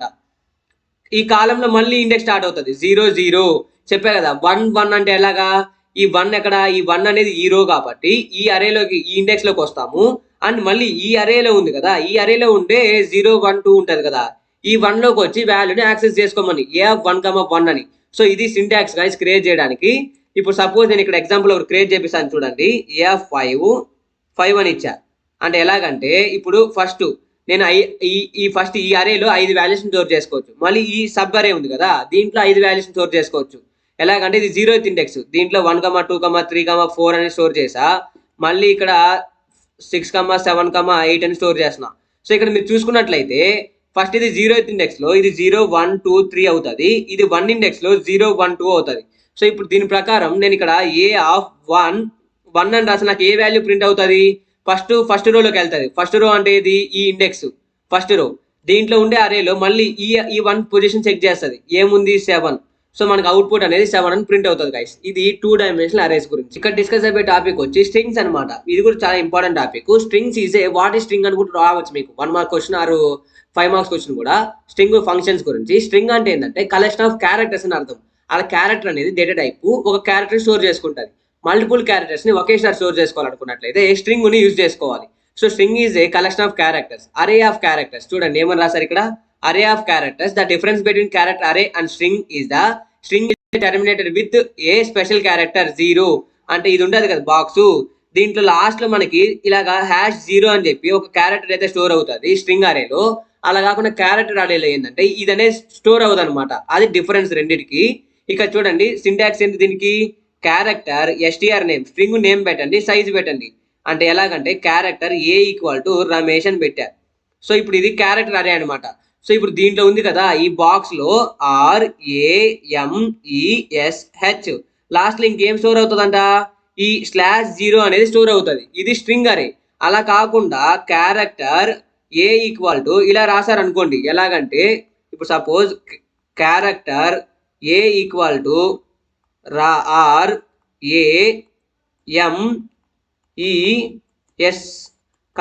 అని. సో ఇప్పుడు దీనికి ఏంటంటే పర్టికులర్ గా దాంట్లో ఎన్ని ఎలిమెంట్స్ అయితే ఉంటాయో అన్ని ఎలిమెంట్స్ నే స్టోర్ చేసుకుంటుంది. అంటే RAMESH అని. ఈ లాస్ట్ లో /0 అనేది ఉండదు అనమాట. దీన్ని క్యారెక్టర్ అరే అంటాము, దాన్ని స్ట్రింగ్ అరే అంటాము. సో దీనిపైన మనం ఏం చేయొచ్చు అంటే కొన్ని ఫంక్షన్స్ కూడా పర్ఫామ్ చేయొచ్చు, అవి చూపిస్తాను చూడండి. సో మనం ఏం చేయొచ్చు, స్ట్రింగ్స్ ని మ్యానిపులేట్ చేయొచ్చు అనమాట, కొన్ని ఫంక్షన్స్ ని యూజ్ చేసి అనమాట. దాంట్లో మనకు ఉండే ఫంక్షన్స్ చూడండి, స్ట్రింగ్ లెంత్ అనమాట. ఈ స్ట్రింగ్ లెంత్ అనే ఫంక్షన్ ఏం చేస్తుంది అంటే ఆ స్ట్రింగ్ లో ఎన్ని క్యారెక్టర్స్ ఉన్నాయో క్యాలిక్యులేట్ చేసి మనకి చెప్పేస్తుంది. ఇది predefined function use to calculate the how many characters are present in the string, calculate the length of the string. ఓకేనా. స్ట్రింగ్ కాపీ అని ఇంకొక మెథడ్ ఉంటుంది. ఇప్పుడు ఏ ఈక్వల్ టు రమేష్ ఉంది కదా, దాన్ని నేను b equal to a dot copy అని వాడాను అనుకోండి, ఎస్టీఆర్ కాపీ అని మెథడ్. దీని ద్వారా ఏం చేయొచ్చు అంటే ఈ ఏలో ఉండే స్ట్రింగ్ నేను బిలోకి కాపీ చేసుకోవచ్చు అనమాట. కాపీ చే స్ట్రింగ్ టు అనదర్ స్ట్రింగ్, ఒక స్ట్రింగ్ లో నుంచి ఇంకొక స్ట్రింగ్ లోకి కాపీ చేస్తుంది. ఇక్కడ క్యాట్ అంటే కంకాటినేషన్ అనమాట. కంకాటినేషన్ అంటే యాడ్ చేస్తుంది, జాయిన్ అంటే ఎలాగంటే ఇప్పుడు రమేష్ అని చెప్పి ఒక వేరియబుల్ లో ఉంది, ఇంకొక వేరియబుల్ లో పోలింగ్ అని ఉంది. సో ఇక్కడ ఇది ఏ అనుకోండి, ఇది బి అనుకోండి. ఇప్పుడు నేను A dot string STR can of B అని పెట్టాను అనుకోండి, ఈ రెండింటిని జాయిన్ చేసి నాకు అవుట్పుట్ గా ప్రింట్ చేస్తుంది అనమాట. సో కంకాటినేషన్ యూజ్ చేసి ఒక రెండు స్ట్రింగ్స్ మనం యాడ్ చేయొచ్చు. వాటికంతా కూడా ప్రోగ్రామ్స్ ఉంటాయి చూడండి. ఇక్కడ చూడండి, ఒక స్ట్రింగ్ ని డిస్ప్లే చేయడానికి డిస్ప్లే చేస్తున్నాము, ఆ తర్వాత చూపిస్తాను చూడండి. ఇక్కడ స్ట్రింగ్ లెంత్ కనుక్కోవడానికి ఫంక్షన్ అనమాట. సో చూడండి ఇప్పుడు ఏమైంది, ఇక్కడ ఏ ఆఫ్ 20 అని చెప్పి ఇక్కడ ప్రోగ్రామ్ డిక్లేర్ చేశాడు. ఇప్పుడు ఇక్కడ ఏం చేస్తున్నాడు, ఈ ఫంక్షన్ ఇక్కడ యూజ్ చేశాడు చూడండి, ఎస్టీఆర్ లెంత్ ఆఫ్ ఏ అన్నాడు, అది ఇక్కడ ప్రింట్ అవుతుంది. Length of the string A equal to %d, ఈ ప్లేస్ లో ఏమని వస్తుంది, ఎస్టీఆర్ లెంత్ ఆఫ్ ఏ అని ఇచ్చాడు. అంటే ఈ లెంత్ ఆఫ్ ఈ ఫంక్షన్ అనేది ఆ వేరియబుల్ లో ఎన్ని క్యారెక్టర్స్ ఉందో చెప్తుంది అనమాట. ఎన్ని క్యారెక్టర్స్ ఉంది ఇక్కడ, 3, 6, 7. సో 7 అనేది అవుట్పుట్ గా ప్రింట్ అవుతుంది గైస్. చూడండి అవుట్పుట్ ఏమని వస్తుంది, ఫస్ట్ మనకి 7 ఇక్కడ రాయలేదు, ఎస్టీఆర్ కాపీ. నేను ఒక దాంట్లో ఇంకో దాంట్లో కాపీ చేసుకోవచ్చు అని చెప్పా. చూడండి ఎలాగో చేయాలో. ఇక్కడ చూడండి, ఇక్కడ ఆజమ్ అని చెప్పి ఒక క్యారెక్టర్ ఒక స్ట్రింగ్ లో స్టోర్ చేశాడు. ఇప్పుడు సపోజ్ ఈ స్ట్రింగ్ నేను దీనిలోకి స్టోర్ చేసుకోవాలనుకోండి, STR2 is equal to STR1 దీంట్లో ఉంది కదా, STR కాపీ ఆఫ్ STR2 అని పెట్టాను అనుకోండి. ఈ స్ట్రింగ్ లో ఉండేదంతా స్ట్రింగ్ 1, ఈ స్ట్రింగ్ లో 1 ఉన్న దాంట్లో ఉన్న స్ట్రింగ్ అంతా కూడా స్ట్రింగ్ 2 లోకి కాపీ అయిపోతుంది.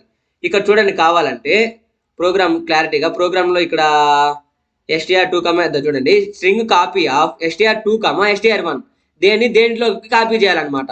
నేనేం చెప్తున్నా, దీంట్లో ఉండేదాన్ని దీంట్లో కాపీ చేయమని చెప్పా. ఈ స్టేట్మెంట్ ఏం చేస్తుంది అంటే ఇలా కాకుండా ఇలా రాశారనమాట. ఎలాగా, STR CPY ఆఫ్ స్ట్రింగ్ 2 అని ఇచ్చాడు. ఈ స్ట్రింగ్ 2 లో నుంచి ఈ స్ట్రింగ్ 1 లోకి ఆ వాల్యూని, ఏదైతే దీంట్లో ఉండే వాల్యూని సేమ్ దీంట్లోకి కాపీ చెయ్యి అని. సో ఈ స్టేట్మెంట్ దాన్ని ఎగ్జిక్యూట్ చేస్తుంది గైస్, అంతే. ఇంకొకటి ఏమి ఇచ్చా, స్ట్రింగ్ కంకాటినేషన్, స్ట్రింగ్ కంపారిజన్. ఇది కంపేర్ కూడా చేయొచ్చు, ఒక రెండు స్ట్రింగ్స్ ని. ఏ అనే దాంట్లో ఒకటి ఉంది, బి అనే దాంట్లో ఒకటి ఉంది అనమాట. ఈ రెండిట్లో ఉండే వాల్యూస్ ని మనం కంపేర్ చేసుకోవచ్చు అనమాట. కంపారిజన్ తెలుసు కదా, ఒక రెండు పోలికలు తేడా ఏముంది, కరెక్ట్ గా ఉందా లేదా అని. ఒకవేళ 2 స్ట్రింగ్స్ అనేది కరెక్ట్ గా ఉంటే return 0 if both strings are identical. ఒక రిటర్న్ 0 రిటర్న్ చేస్తుంది, రెండు సేమ్ అయితే. కాకపోతే 1 రిటర్న్ చేస్తుంది. చూడండి return 0 if both strings are equal. రెండు వేరియబుల్స్ లో ఉండే వాల్యూస్ అనేవి ఈక్వల్ అయితే 0 రిటర్న్ చేస్తుంది. నెగిటివ్ ఎప్పుడంతా, ASCII value of first unmatch గాని అయితే. ఒకవేళ ASCII value of first unmatches character is greater than second. ఒకవేళ ఫస్ట్ దాంట్లో ఉండేది సెకండ్ దాంట్లో కన్నా మ్యాచ్ గాని అవ్వకుండా పాజిటివ్ నెంబర్ తో వస్తే అది పాజిటివ్ రిటర్న్ చేస్తుంది. సో మనకి ఇంత డెప్త్ అవసరం లేదు, పైన చాలు. ఇంకేం మెథడ్ ఉన్నాయంటే స్ట్రింగ్ కంకాటినేషన్. ఇందాకే చెప్పాను కదా, రెండు స్ట్రింగ్స్ ని యాడ్ చేస్తుంది అని చెప్పి, అంతే. ఆ మ్యాటర్ రాయండి. మీకు ప్రోగ్రామ్ కావాలంటే ఈ ప్రోగ్రామ్ అయితే చూసుకోండి గైస్, మనకి ఇంకా టైం లేదు, మిగతా టాపిక్స్కి అయితే వెళ్ళాలి కదా, అన్ని చూసుకుంటూ వెళ్ళిపోతాము. అరేస్ ఆఫ్ స్ట్రింగ్స్ అనమాట, ఇవంతా కూడా అవసరం లేదు. నెక్స్ట్ టాపిక్ అయితే వెళ్ళిపోదాం మనము. సో నెక్స్ట్ టాపిక్ వచ్చి structure guys. So structure is also a very important topic, you can get in your exams tomorrow. So structure అంటే ఏంటంటే, ఇప్పుడు ఇక్కడ నేను ఏం చేస్తున్నా, ఇందాక ఇక్కడ చూడండి, ఇక్కడ మీరు తెలుసుకోవాల్సింది ఏంటంటే, ఇప్పుడు సపోజ్ నేను ఈ ఇంట్ ఏ ఈక్వల్ 10 అని పెట్టా, నెక్స్ట్ ఇంట్ బి ఈక్వల్ టు 20 అని పెట్టా, నెక్స్ట్ ఏంది character a equal to Ramesh అని పెట్టా. సో ఇలాగా నేను మల్టిపుల్ వాల్యూస్ ని డిక్లేర్ చేసుకోకుండా, అంటే డిఫరెంట్ వేరియబుల్స్ కదా, డిఫరెంట్ వేరియబుల్ నేమ్స్ అనమాట.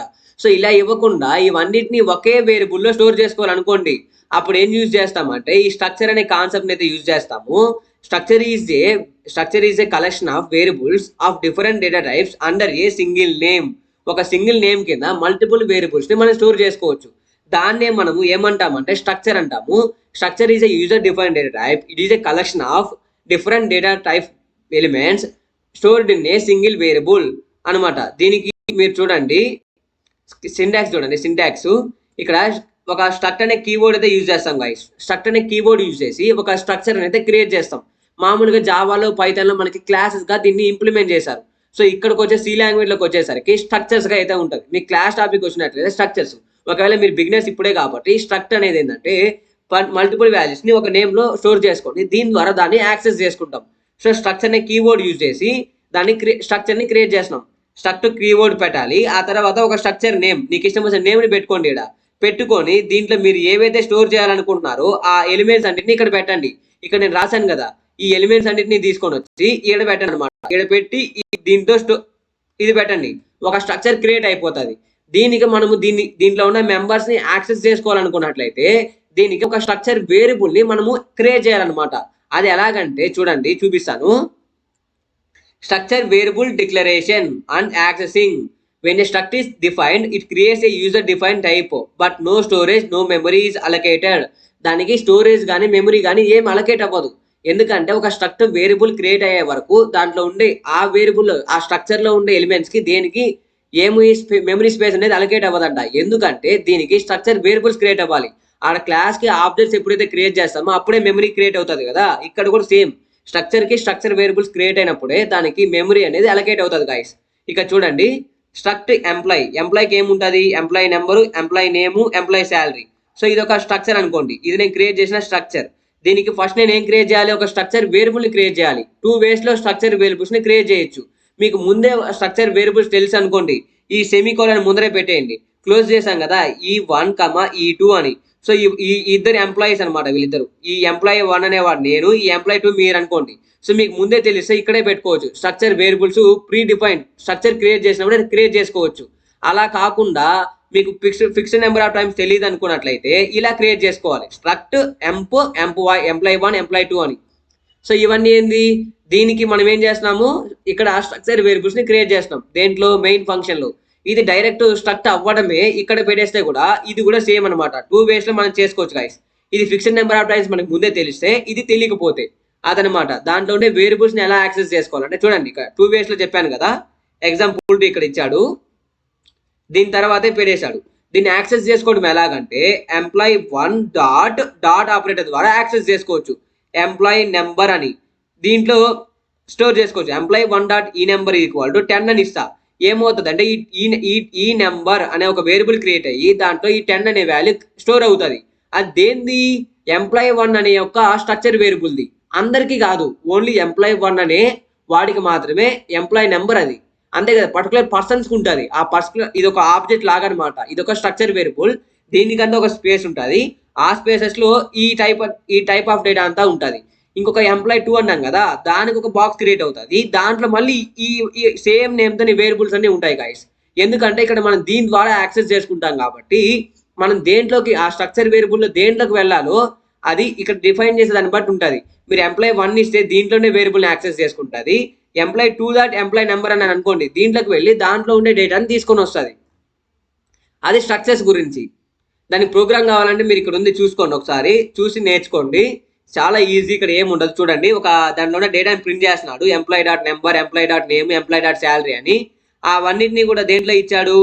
స్ట్రక్చర్ ఎంప్లాయీ ఒక అరేలో ఇచ్చేసి దాని ద్వారా వాళ్ళకైతే అసైన్ చేసేసాడు, ప్రింట్ చేస్తున్నాడు అనమాట. సేమ్ అంతే గైస్. ఆ ప్రోగ్రామ్ అయితే ఒకసారి చూడండి. ఇక్కడ ఇంకొకటి ఏంటంటే union is also a user defined data type and it is also used to store the elements. But స్ట్రక్చర్కి యూనియన్కి తేడా ఏంటంటే స్ట్రక్చర్స్లో మీరు స్టోర్ చేసిన ఎలిమెంట్స్ ఉంటాయి కదా, ఆ వేరియబుల్స్ అన్నిటిపైన ఉండే స్పేస్ ఎంతైతే క్రియేట్ చేసుకుంటుందో అది దాని స్ట్రక్చర్ స్పేస్ అవుతుంది. బట్ యూనియన్లో ఏంటంటే ఏ వేరియబుల్ ఏదో ఎక్కువ స్పేస్ని ఆక్యుపై చేస్తుందో అదే ఆ యూనియన్ యొక్క సైజ్ అవుతుంది అనమాట. అది డిఫరెన్స్ అయితే ఉంటుంది. చూడండి, unions are quite similar to structures. Like structures, unions are also derived data types అనమాట. దాని సింటాక్స్ ఏంటంటే కరెక్ట్గా మీరు ఇందాక అక్కడ స్ట్రక్ట్ పెట్టారు కదా, ఇక్కడ యూనియన్ పెట్టండి. నాకు అక్కడ ఏం పెట్టారు? స్ట్రక్ట్ అని పెట్టారు. ఇక్కడ యూనియన్ పెడితే అయిపోతుంది. ఇది యూనియన్, అది స్ట్రక్ట్. దీనికి కూడా వేరియబుల్స్ క్రియేట్ చేయాలి. దాని ద్వారా మాత్రమే మనం ఏం చేయగలుగుతాము? దాంట్లో ఉండే ఎలిమెంట్స్ని యాక్సెస్ చేసుకోగలుగుతాం. చూడండి, union car, character name, price, car. ఇక్కడ చూడండి, ఇవన్నీ ఏమవుతాయి? ఆ యూనియన్ యొక్క వేరియబుల్స్ అవుతాయి అనమాట. ఇవన్నీ ఫిక్స్డ్ నెంబర్ ఆఫ్ టైమ్స్ మనకు తెలుస్తాయి. ఒకవేళ తెలియదు అనుకోండి, ఏం చేస్తా? యూనియన్ కార్1 కార్2 కార్3 అని పెట్టుకుంటా. ఫస్ట్ ఆ యూనియన్ యొక్క ఏదో దాన్ని మెన్షన్ చేయాలి, ఆ తర్వాత దాని వేరియబుల్స్ ని మెన్షన్ చేయాలన్నమాట, ఏమేమైతే మనం క్రియేట్ చేయాలనుకుంటున్నాము అలాగనమాట. సేమ్ అలాగే ఉంటుంది. దాంట్లోనే మెంబర్స్ ని కూడా ఎలా యాక్సెస్ చేసుకుంటామంటే సేమ్ అలాగే ఇందాక చెప్పాను కదా, యూనియన్ వేరియబుల్ నేము డాట్ దాంట్లో ఉండే వేరియబుల్ నేమ్స్ అనమాట. ఇలాగా ఇది ఒక సింటాక్స్ అనమాట, అంతే గైస్. ఆ తర్వాత difference between union and structure, ఇది కూడా ఒక ఇంపార్టెంట్ టాపిక్, అడిగితే అడగచ్చు మిమ్మల్ని. చెప్తున్నాను కదా, ఇదేంది, యూనియన్ లో ఒక హైయెస్ట్ ఏదైతే వేరియబుల్ స్పేస్ తీసుకుంటుందో అదే ఆ యూనియన్ యొక్క సైజు. స్ట్రక్చర్ లో మాత్రం దాంట్లో ఉండే వేరియబుల్స్ అన్నిట్లో ఎంత స్పేస్ అయితే ఆక్యుపై చేసుకుందో మొత్తం యాడ్జంగా వచ్చేది ఆ స్ట్రక్చర్ యొక్క సైజ్ అనమాట. సో అదొక డిఫరెన్స్ ఉంది దీంట్లో. ప్రోగ్రామ్ కూడా రాసి చూపించండి దానికి కావాలంటే, ఇక్కడ ఉంటుంది ప్రోగ్రామ్ దీంట్లో. ఈ పీడిఎఫ్ నేను కింద మెన్షన్ చేస్తాను. అది గైస్. నెక్స్ట్ టాపిక్ వచ్చి పాయింటర్స్. ఏంది నెక్స్ట్ టాపిక్ వచ్చి pointers. So what is pointer? Pointers in C language. What is pointer? మీరు ఒకే డెఫినేషన్ గుర్తుపెట్టుకోండి. పాయింటర్ అంటే point is a variable which stores the address of another variable. Point is a variable which stores the address of another variable. అలాగనమాట. Pointer ని ఎలా create చేస్తామంటే first దాని data type mention చేస్తాము, ఆ తర్వాత ముందు ఒక స్టార్ పెడతాము, తర్వాత వేరియబుల్ నేమ్ ఇస్తామన్నమాట. సో ఈ stores the address of another variable అన్నాం కదా. ఇప్పుడు ఏ అనే దానిలో ఒక 10 వాల్యూ ఉంది, బి ఈక్వల్ టు ఈ స్టార్ బి ఈక్వల్ టు ఏ అని పెట్టాను అనుకోండి, ఆ ఏ యొక్క అడ్రస్ అనేది బిలో స్టోర్ అవుతుంది అనమాట. అదనమాట. చూడండి ఇక్కడ చూపిస్తాను కింద. ఈ star is use to denote that P is a pointer variable. ఈ స్టార్ అనేది దేనికి యూజ్ చేస్తున్నాము? అదొక పాయింటర్ వేరియబుల్ అని డినోట్ చేయడానికి. So and not a normal variable, ఇది ఒక నార్మల్ వేరియబుల్ కాదు అని. యూజ్ ఆఫ్ పాయింటర్ చూడండి, pointer use to access memory and manipulate the address. ఒక అడ్రస్ ని మ్యానిపులేట్ చేయడానికి యూజ్ చేసుకుంటున్నాం. To create dynamic data structures. ఇది చాలా బాగా యూజ్ అవుతుంది డైనమిక్ డేటా స్ట్రక్చర్స్ లో కూడా. స్ట్రక్చర్స్ లో కానీ యూనియన్స్ లో కానీ ఎక్కువ యూజ్ చేస్తారు పాయింటర్స్ ని. ఫంక్షన్స్ కూడా మనం పాస్ అయితే చేయొచ్చు, డైరెక్ట్ గా పాస్ చేయొచ్చు. ఎలాగో చూడండి. ఇప్పుడు చూడండి ఇక్కడ i ఈక్వల్ టు 100 ఇచ్చా, ఇక్కడ ఒక పాయింటర్ ని క్రియేట్ చేసా. ఈ pointer is equal to address ని స్టోర్ చేస్తున్నా. ఇప్పుడు యాంపర్సెంట్ అనేది ఏం చేస్తుంది? i యొక్క అడ్రస్ ని ఇస్తుంది. దాన్ని దేంట్లో స్టోర్ చేస్తున్నా? ఈ పాయింటర్ వేరియబుల్ లో స్టోర్ చేస్తున్నా. ఈ into pointer variable ptr equal to ampersand i అని పెట్టా.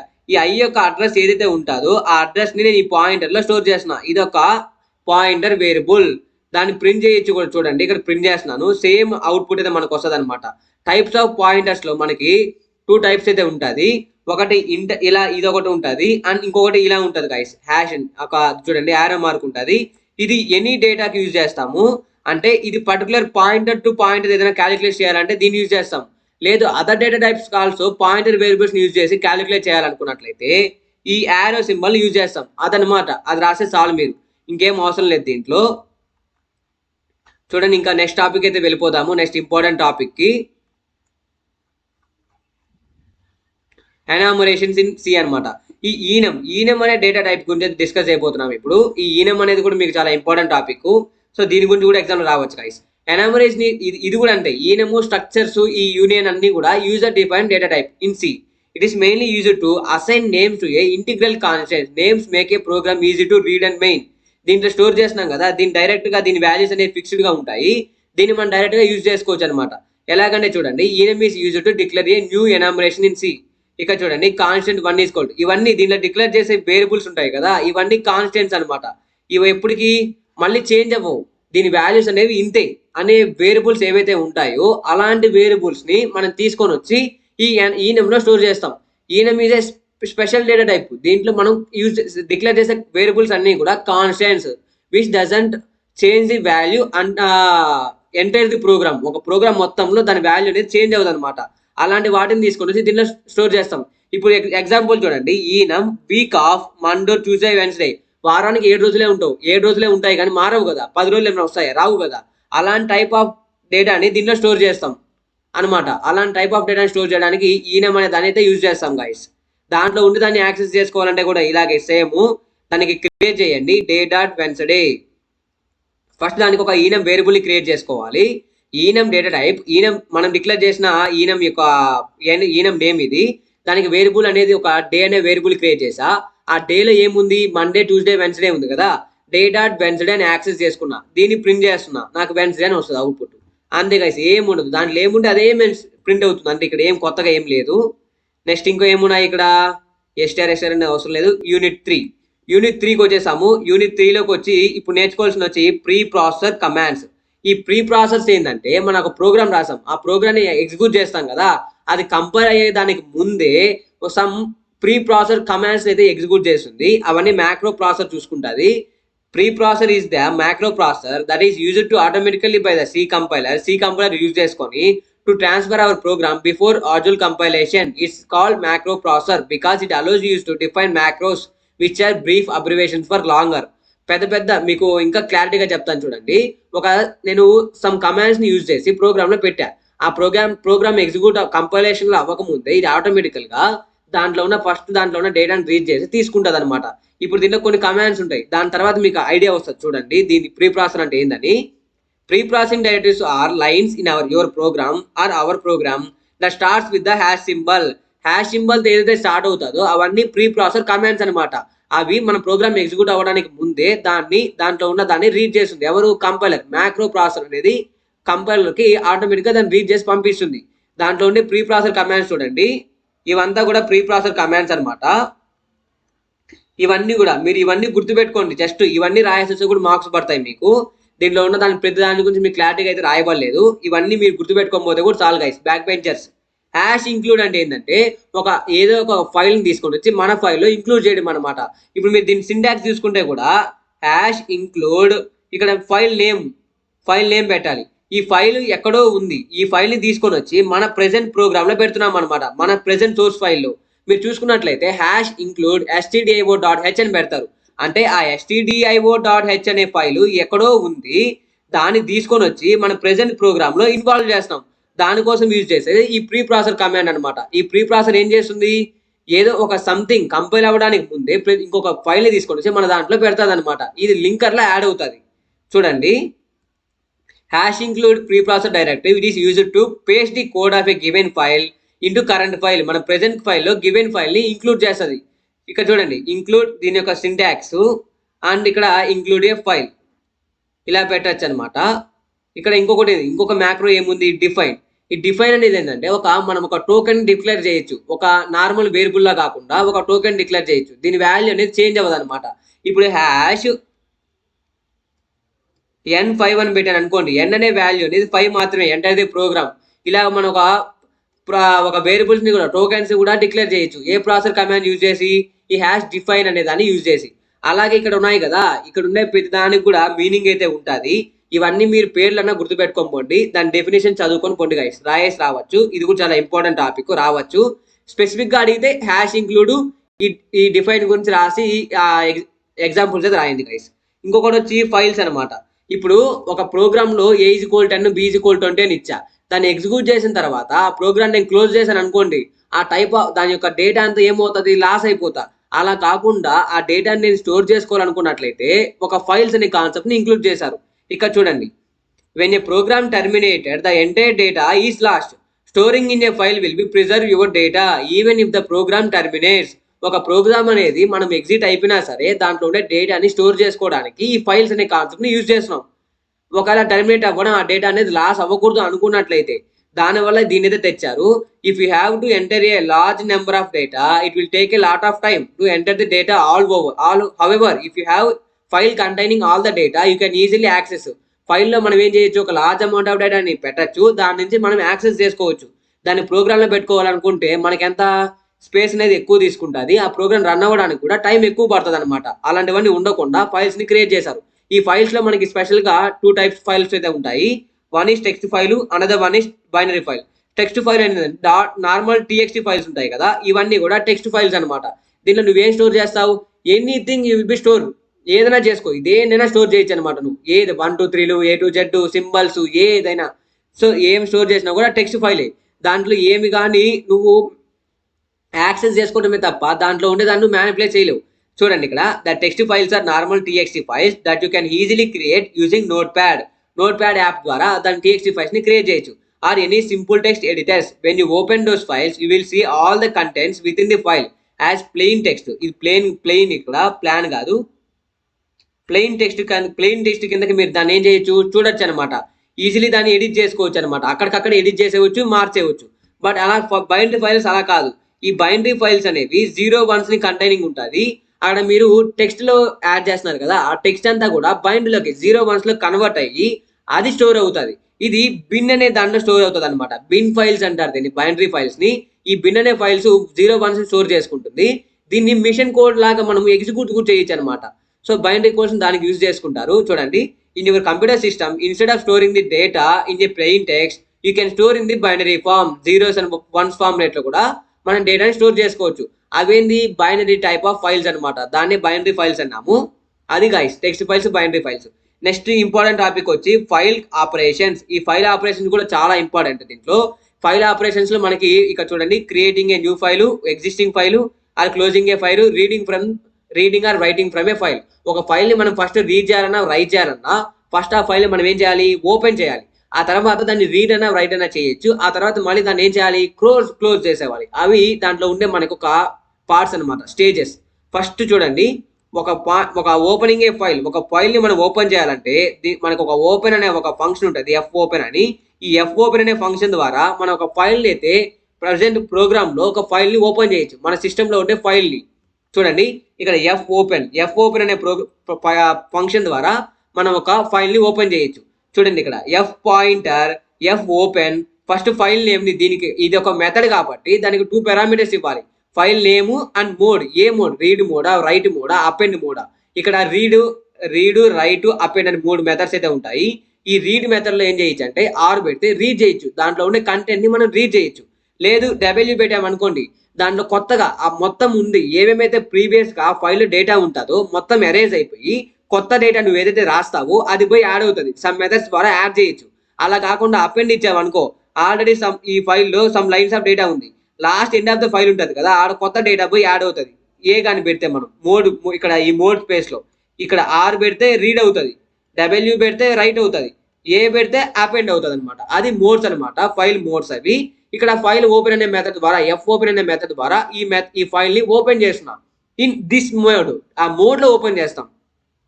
ఎగ్జాంపుల్ చూడండి, ఎఫ్ ఓపెన్ ఆఫ్ ఈ న్యూ ప్రోగ్రామ్ అనే దాన్ని ఒక టెక్స్ట్ ఫైల్ ఓపెన్ చేస్తున్నా, దేంట్లో రైట్ మోడ్ లో. ఇది ఆర్బి. ఇవంతా కూడా మోడ్స్ అనమాట, డిఫరెంట్ టైప్ ఆఫ్ మోడ్స్. అవన్నీ కూడా ఖచ్చితంగా మనం ఒక ఫైల్ ఓపెన్ చేసిన తర్వాత క్లోజ్ అయితే చేయాలి. దానికోసం ఎఫ్ క్లోజ్ ఏదైతే మనం ఒక ఫైల్ పాయింటర్ ఇక్కడ పైన క్రియేట్ చేసాం కదా, ఫైల్ వేరియబుల్, ఒక ఫైల్ ఇక్కడ ఫైల్ పాయింటర్ లో ఒక ఫైల్ ని తీసుకొని వచ్చి దీంట్లో ఓపెన్ చేస్తున్నాం. ఈ మెథడ్ ద్వారా ఓపెన్ చేసి దీంట్లో స్టోర్ చేస్తున్నాం. దీనిపైన ఆపరేషన్ పర్ఫామ్ చేస్తాం ఎఫ్ పాయింటర్ పైన. దాన్ని క్లోజ్ చేయాలి కాబట్టి ఇక్కడ F close of F pointer అని చెప్పి ఇచ్చాను గైస్. ఆ యొక్క ఫైల్ ఆబ్జెక్ట్ ని క్లోజ్ చేసే అని. సో అది క్లోజ్ చేసేస్తుంది, ఎందుకంటే ఒక ఫైల్ ని ఓపెన్ చేస్తే క్లోజ్ చేయాలి కదా, అందుకని. సో దాంట్లో ఉండే మోడ్స్ అన్ని కూడా ఇవన్నమాట. ఒకసారి మీరు ఈ పీడిఎఫ్ ఇస్తాను, దీని గురించి చదువుకోండి. ఇక్కడ పక్కన కూడా మీకు మ్యాటర్ అయితే ఉంటుంది, ఎందుకు యూజ్ చేస్తాం అనేది. అది గైస్, అది కూడా చాలా important. And reading and writing for a text file, దానికి ఒక ప్రోగ్రామ్ కూడా ఉంది ఇక్కడ. అది కూడా ఒకసారి మీకు ఇంట్రెస్ట్ ఉంటే చదవండి, లేకపోతే స్కిప్ చేసేయండి, మనకి టైం అయిపోతుంది. సో నెక్స్ట్ టాపిక్ అయితే వెళ్దాం, ఆగండి. ఇక్కడ చూడండి, ఈ ఎఫ్సీక్ అనేది ఏం చెప్తుందంటే, ఎఫ్సీక్ ది స్టేట్మెంట్ పాయింటర్ పొజిషన్ ఈ skipped 5 bits backward from the current position. మీరు ఎక్కడికైనా ఒక ఫైల్లో ఇక్కడ 100 lines ఆఫ్ స్టేట్మెంట్స్ ఉందన్నమాట. మీరు ఇక్కడ ప్రెసెంట్ ఇక్కడ ఈ స్టేట్మెంట్ లో ఇక్కడ ఉన్నారు, ఇక్కడ నుంచి ఇక్కడికి జంప్ అవ్వాలనుకోండి. ఈ ఎఫ్సీక్ అనే మెథడ్ ద్వారా మీరు ఒక పొజిషన్ నుంచి ఇంకొక పొజిషన్ కి ఏమవ్వచ్చు, జంప్ అవ్వచ్చు అనమాట. ఈ పాయింటర్ ని ఇక్కడ నుంచి రీడ్ చేసేలాగా మీరు ఆ పొజిషన్ నుంచి జంప్ అవ్వచ్చు. దానికి ఎఫ్సీక్ అనే మెథడ్ అయితే యూజ్ చేస్తారు గైస్. ఎఫ్టెల్ అని ఇంకో మెథడ్ ఉంటుంది, ఎఫ్టెల్ అని. ఈ ఎఫ్టెల్ అనే మెథడ్ ఏం చెప్తుందంటే, ప్రెసెంట్ మీరు ఏ పొజిషన్ లో ఉన్నారో ఆ పొజిషన్ ని ఈ ఎఫ్టెల్ అనే మెథడ్ చెప్తుంది గైస్. సో చాలా మెథడ్స్ ఉంటాయి, fopen, fclose, fseek, ftell అని, fprintf, fscanf, so fputc, fput, fget అని కొన్ని ఫంక్షన్స్ ఉంటాయి, అవన్నీ మీనింగ్స్ ఉంటాయి. చూడండి, this function returns the value of the current pointer position. Ftell అనే method అది చెప్తుంది అనమాట, దానికి సింటాక్స్ అనమాట ఇది. ఆ తర్వాత రివైండ్ అనేది ఏం చేస్తుందంటే, మిమ్మల్ని మళ్ళీ ఫైల్ స్టార్టింగ్ పొజిషన్ కి తీసుకొని వస్తుంది. Function is used to move the file pointer to the beginning of the given file. మీరు ప్రెసెంట్ ఫైల్లో ఇక్కడ ఉన్నారనుకోండి, ఇంకా లైన్స్ ఉన్నాయి, మీరు మళ్ళీ ఫస్ట్ నుంచి రీడ్ చేసుకోవాలనుకున్నట్లయితే మళ్ళీ ఈ రివైండ్ అనే ఫంక్షన్ యూజ్ చేయడం ద్వారా ఈ పాయింట్ ని మళ్ళీ మీరు ఇక్కడ దాకా తీసుకొని వచ్చేవచ్చు, స్టార్టింగ్ ఆఫ్ ది ఫైల్ కి. దానికి ఈ రివైండ్ అనే ఫంక్షన్ యూజ్ చేస్తారు గైస్, అంతే. దాని మ్యాటర్ రాయండి చాలు, ఈ ప్రోగ్రామ్స్ ఏమొద్దు, జస్ట్ అడిగితే మ్యాటర్ రాయండి, మీకు ప్రోగ్రామ్స్ కష్టం అవుతాయి. లేదు మీకు ప్రోగ్రామింగ్ నాలెడ్జ్ ఉంటే దీన్ని కూడా ఒకసారి చూసుకొని వెళ్ళిపోండి గైస్, రాసేసి రాగలుగుతారు. నెక్స్ట్ వచ్చి యూనిట్ 4 ఇంపార్టెంట్ టాపిక్ వచ్చి ఫంక్షన్స్ అనమాట. ఈ ఫంక్షన్స్ అనేది function is a black of code which can be executed when it's called. అదొక బ్లాక్ ఆఫ్ స్టేట్మెంట్స్ అనమాట. అది ఎప్పుడు ఎగ్జిక్యూట్ అవుతాయంటే ఎప్పుడైతే మీరు పోయి దాన్ని పిలుస్తారో అప్పుడు మాత్రమే ఎగ్జిక్యూట్ అవుతుంది. సో దాంట్లో మనకి ఎన్ని టైప్స్ ఉంటాయంటే 2 టైప్స్ అయితే ఉంటాయి. One is built in types, another one is user define types. So built in types అంటే ఆల్రెడీ మన కంప్యూటర్ డిఫైన్ అయిపోయినవి, ఇది యూజర్ క్రియేట్ చేసేవి. దాని యొక్క సింటాక్స్ చూడండి. మీకు మెయిన్ ఇక్కడ కావాల్సింది సింటాక్స్ లేదు మీరు ఏం చేయలేరు ఇక్కడ. ఫస్ట్ ఈ సింటాక్స్ కి ఈ ఫంక్షన్ కి 4 టైప్స్ అయితే ఉంటాయి, 4 భాగాలు అయితే ఉంటాయి, 4 పార్ట్స్. ఇది first part, second part, third part. దీంట్లో రాసే బాడీ ఎంత 4 పార్ట్. ఫస్ట్ పార్ట్ ఏంది రిటర్న్ టైప్. ఆ రిటర్న్ టైప్ అంటే ఏంటంటే మీరు ఇక్కడ ఈ బాడీలో లాస్ట్ లో రిటర్న్ 0 అని రాస్తుంటారు కొన్ని ప్రోగ్రామ్స్ కి. ఈ రిటర్న్ చేసే 0 ఇక్కడ ఉంది కదా, ఈ రిటర్న్ చేసే వాల్యూ అనేది ఏ టైపో ఈ రిటర్న్ స్టేట్మెంట్ లో పెడతాం. ఈ రిటర్న్ టైప్ లో మీరు ఒకవేళ ఇక్కడ ఇంటి పెట్టారు అనుకోండి, మీరు ఇక్కడ రిటర్న్ చేసే వాల్యూ అనేది ఇంటీజర్ అయి ఉండాలి, not float, not character. So అందువల్ల ఇక్కడ రిటర్న్ చేసే టైప్ అనేది ఏ వాల్యూ అనేది ఈ రిటర్న్ టైప్ లో మెన్షన్ చేస్తాం. అది రిటర్న్ టైప్ ఫస్ట్. మళ్ళీ ఫంక్షన్ నేమ్, ఆ తర్వాత పారామీటర్స్. ఈ ఫంక్షన్ కి ఏవైతే మీరు పారామీటర్స్ ఇన్పుట్స్ ఇవ్వాలనుకుంటున్నారో ఆ ఫంక్షన్ పిలిచేటప్పుడు అవన్నీ కూడా పారామీటర్స్ లో ఇస్తాం. ఫంక్షన్ నేమ్ ఏంటంటే ఆ ఫంక్షన్ కి ఏదో ఒక పేరు పెట్టుకోవాలి కదా, దాన్ని పిలవాలంటే ఏమి లేకుండా అరే ఓ అని పిలుస్తామా, లేదు కదా. సో అందుకని గాయస్ అది దానికి ఒక ఎగ్జాంపుల్ చూడండి. ఇక్కడ మాక్సిమం అని చెప్పి ఒక ఫంక్షన్ క్రియేట్ చేశాడు. అది రిటర్న్ చేసే వాల్యూ అనేది ఇంటీజర్ అంట. దానికి ఒక 2 పారామీటర్స్ ఇస్తున్నాడు ఆ ఫంక్షన్ పిలిచేటప్పుడే. ఎలాగంటే మాక్సిమం ఆఫ్ 4,5 అని నేను పిలవచ్చు. ఇలాగా ఒక ఫంక్షన్ కాల్ చేయొచ్చు అనమాట. అప్పుడు ఏమవుతుంది అంటే ఏ ప్లేస్ లో ఈ 4 అనే వాల్యూ పోతుంది, ఈ బి ప్లేస్ లో 5 అనే వాల్యూ పోతుంది. ఎక్కడికి ఈ బ్లాక్ లోకి వెళ్ళి int a greater than b, 4 greater than b యా చెక్ చేస్తున్నాం. ఇది ఫాల్స్ అనమాట. ఫాల్స్ కాబట్టి ఈ రిజల్ట్ అనేది ఏ కాదు. ఇప్పుడు ఏ అనేది ట్రూ బ్లాక్ అయితే ఇఫ్ అనేది ట్రూ బ్లాక్ అయితే ఎగ్జిక్యూట్ అవుతుంది కాదు కదా. ఇప్పుడు ఫాల్స్ బ్లాక్ ఏది ఎల్స్ ఎగ్జిక్యూట్ అవుతుంది. రిజల్ట్ ఈక్వల్ టు బి ఎంత వాల్యూ 5, బి వాల్యూ 5 కాబట్టి రిజల్ట్ లో 5 వాల్యూ స్టోర్ అవుతుంది. రిటర్న్ రిజల్ట్ అన్నాం. నాకు రిజల్ట్ ఎంత ఇప్పుడు 5 అనేది రిటర్న్ చేస్తుంది. ఎవరికి ఈ ఫంక్షన్ ఎవరైతే కాల్ చేస్తున్నారో వాళ్ళకి. ఈ రిటర్న్ వాల్యూని ఎలా యాక్సెస్ చేసుకుంటామంటే ఈ ఫంక్షన్ కాల్ చేసేటప్పుడే ఏదో ఒక వేరియబుల్ కి అసైన్ చేయాలి. ఎలాగంటే ఈ int c equal to maximum of 4,5. అప్పుడు ఏమవుతుందంటే ఈ రిటర్న్ చేసిన వాల్యూ అనేది ఈ సికి అసైన్ అయ్యి సి ఈక్వల్ టు 5 అని అసైన్ అవుతుంది. ఇప్పుడు ఈ సి ద్వారా మనము ఆ వాల్యూని యాక్సెస్ చేసుకోవచ్చు, ఏది రిటర్న్ చేసే వాల్యూని. అలా కాకుండా ఇక్కడ రిటర్న్ బదులు నేను ప్రింట్ వాడుకున్నాను అనుకోండి, print F of %d comma result అని. అప్పుడు ఏంటంటే ఇక్కడ నేను ఇంటి పెట్టుకోబడలే, వైట్ పెట్టుకోవచ్చు. ఇక్కడ కాదు, ఇక్కడ ఈ ఇంటి పెట్టుకోకుండా వైట్ పెట్టుకోవచ్చు. ఎందుకంటే ఇక్కడ రిటర్న్ నేను చేయడంలా, ఈ ఫంక్షన్ లో ఏమి రిటర్న్ చేయడంలా, నేను డైరెక్ట్ గా వాల్యూని ప్రింట్ చేసేస్తున్నా. సో డైరెక్ట్ గా ప్రింట్ చేస్తున్నాను కాబట్టి నాకు ఈ వేరియబుల్ అవసరం లేదనమాట. డైరెక్ట్ గా నేను దీన్ని కాల్ చేయడం ద్వారా నాకేమొస్తుంది అవుట్పుట్ డైరెక్ట్ గా ప్రింట్ రిజల్ట్. కాబట్టి నాకు డైరెక్ట్ గా 5 అనేది మానిటర్ ఓపెన్ అయ్యి మానిటర్ లో 5 అని ప్రింట్ అవుతుంది గాయస్. సో అదనమాట. సో దీంట్లో ఇదైతే ఉంటుంది చూడండి. అండ్ కాలింగ్ ఏ ఫంక్షన్ చెప్పాను కదా ఎలా కాల్ చేయాలి ఫంక్షన్ ని. ఆ మెథడ్ నేమ్, ఫంక్షన్ నేమ్ ఉంది కదా, ఫంక్షన్ నేమ్ పారామీటర్స్ ఏమైనా ఉంటే అవి ఇచ్చి సెమీకోలన్ పెడితే చాలు, ఆ మెథడ్ కాల్ అయిపోతుంది. దానికి కావాల్సిన ప్రోగ్రామ్స్ ఉంటాయి చూడండి. అండ్ ఇంకొక ఇంపార్టెంట్ టాపిక్ ఏంటంటే ఇక్కడ call by value, call by reference. So call by value ఏంటంటే ఇప్పుడు ఇంట్ ఏ ఈజ్ ఈక్వల్ టు 10 అని ఇచ్చా అండ్ బి ఈక్వల్ టు 20 అని ఇచ్చా. ఓకేనా. ఇప్పుడు నేను ఈ వాల్యూస్ ఉన్నాయి కదా, ఈ వాల్యూస్ చేత ఒక ఫంక్షన్ కానీ పారామీటర్స్ గా పంపిస్తే దీన్ని వాల్యూస్ చేత పంపిస్తున్నా. సో దీన్ని ఏమంటామంటే కాల్ బై వాల్యూ అంటాం. అలా కాకుండా %a, %d, b అని పంపించాను అనుకోండి, ఇవేమవుతాయి అడ్రసెస్ ద్వారా పంపిస్తున్నా, అంటే రెఫరెన్స్ ఇస్తున్నా. అంతేగాని దాని వాల్యూస్ ఇవ్వడం లే, దాని రెఫరెన్స్ ఇస్తున్నాను కాబట్టి అది కాల్ బై రెఫరెన్స్ అనమాట. సో అలాగా చూడండి ఇక్కడ call by value, the call by value method of passing arguments to A function copies the actual value of an argument. అంటే ఇక్కడ మీ ప్రోగ్రామ్ ద్వారా అర్థమవుతుంది చూడండి. ఇప్పుడు swap of into x, into y అని ఇచ్చా. మీరు చూసుకున్నట్లయితే ఈ ప్రోగ్రామ్ లో నేను a equal to 100, b equal 200 ఇచ్చా. ఇప్పుడు బిఫోర్ స్వాపింగ్ వచ్చి ఏ వాల్యూ బి వాల్యూ ఎంత 100, 200 అనమాట. ఇప్పుడు స్వాప్ ఆఫ్ a, b ఇస్తున్నా.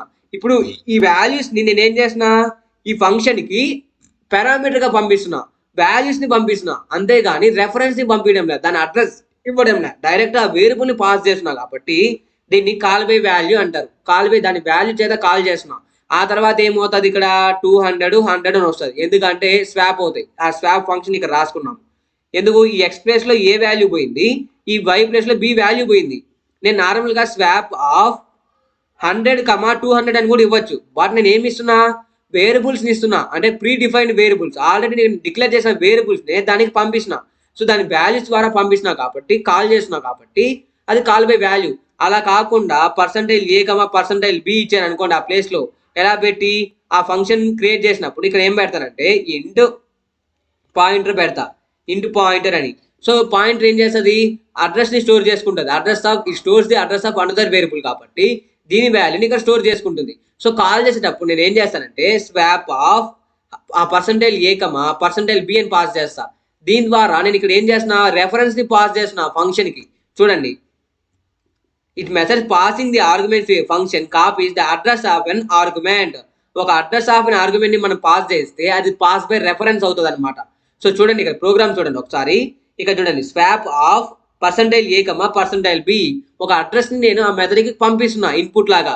ఇక్కడ మీరు చూసుకున్నట్లయితే ఇంట్ ఇక్కడ పాయింటర్ వేరియబుల్ క్రియేట్ చేసా. పాయింటర్ వేరియబుల్ ఏది %y, %x, అదే పాయింటర్ x, పాయింటర్ y. ఇదేంది పాయింటర్ వేరియబుల్స్ అనమాట. ఇది ఏం స్టోర్ చేసుకుంటుంది, address of another variable store చేసుకుంటుంది. సో దాంట్లో అడ్రస్లో ఉండే వేరియబుల్లో ఉండే దాంట్లో ఉండే వాల్యూని తీసుకొని వచ్చి దీంట్లో ఏం చేస్తుంది, మాడిఫై చేసి ఆ రిటర్న్ చేసే వాల్యూని తీసుకెళ్ళి అక్కడ ఇస్తుంది అనమాట. అలా గైస్, అంటే మనం ఒక రెఫరెన్స్ ని కూడా పంపించచ్చు ఒక మెథడ్కి. అది పాస్ బై రెఫరెన్స్ అనమాట, ఒక అడ్రస్ ద్వారా పంపిస్తే. ఇంకొక టాపిక్ ఉంది ఇక్కడ, రికర్షన్ అని చెప్పి. ఇది కూడా మీకు చాలాసార్లు అడిగే టాపిక్ అనమాట. రికర్షన్ అంటే recursion is a method which calls it self. ఆ మెథడ్ దాన్ని అదే కాల్ చేసుకుంటా ఉంటుంది అనమాట, కండిషన్ సాటిస్ఫై అయ్యేదాకా.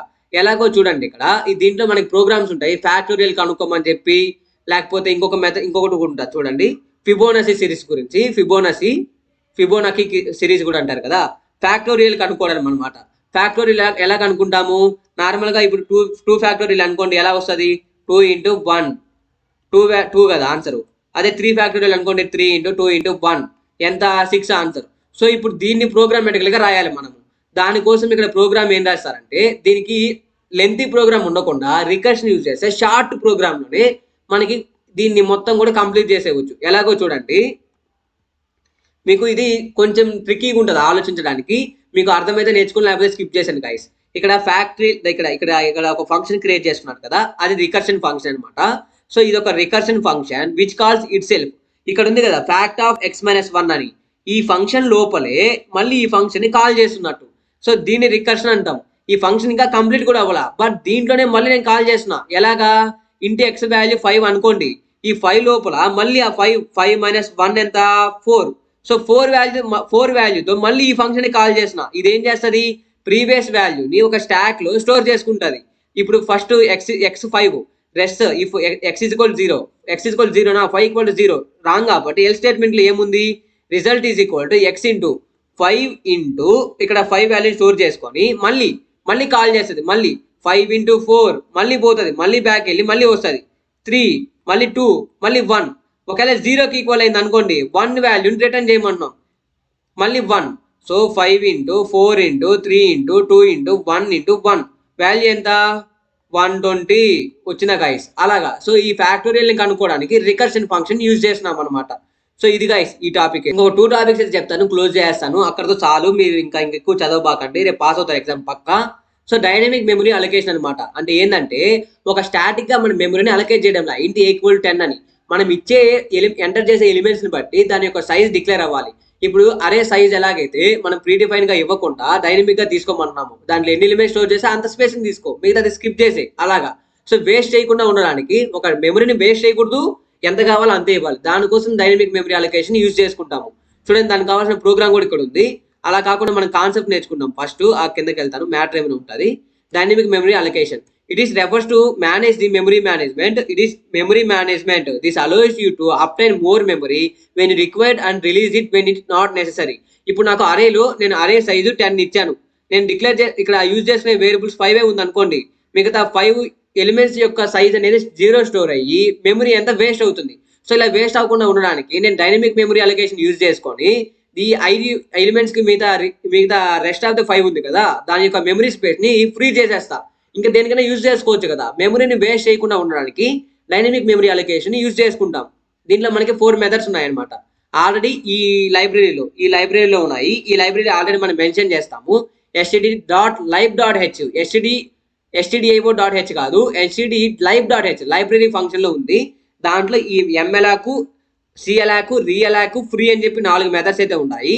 ఈ mlac ని ఏం చేస్తుందంటే మెమరీని అలొకేట్ చేస్తుంది. ఒక కొత్తగా ఏదైనా ఒక వేరియబుల్ క్రియేట్ అవ్వడము, ఈ mlac అనేది దానికి ఎంత సైజు కావాలో అంత అలొకేట్ చేస్తుంది. అందుకోసం ఇది యూజ్ చేస్తాం. Memory allocation, this function mlac reserves A black of memory of a specified size and returns a pointer of the type void which can be cached into pointer any form.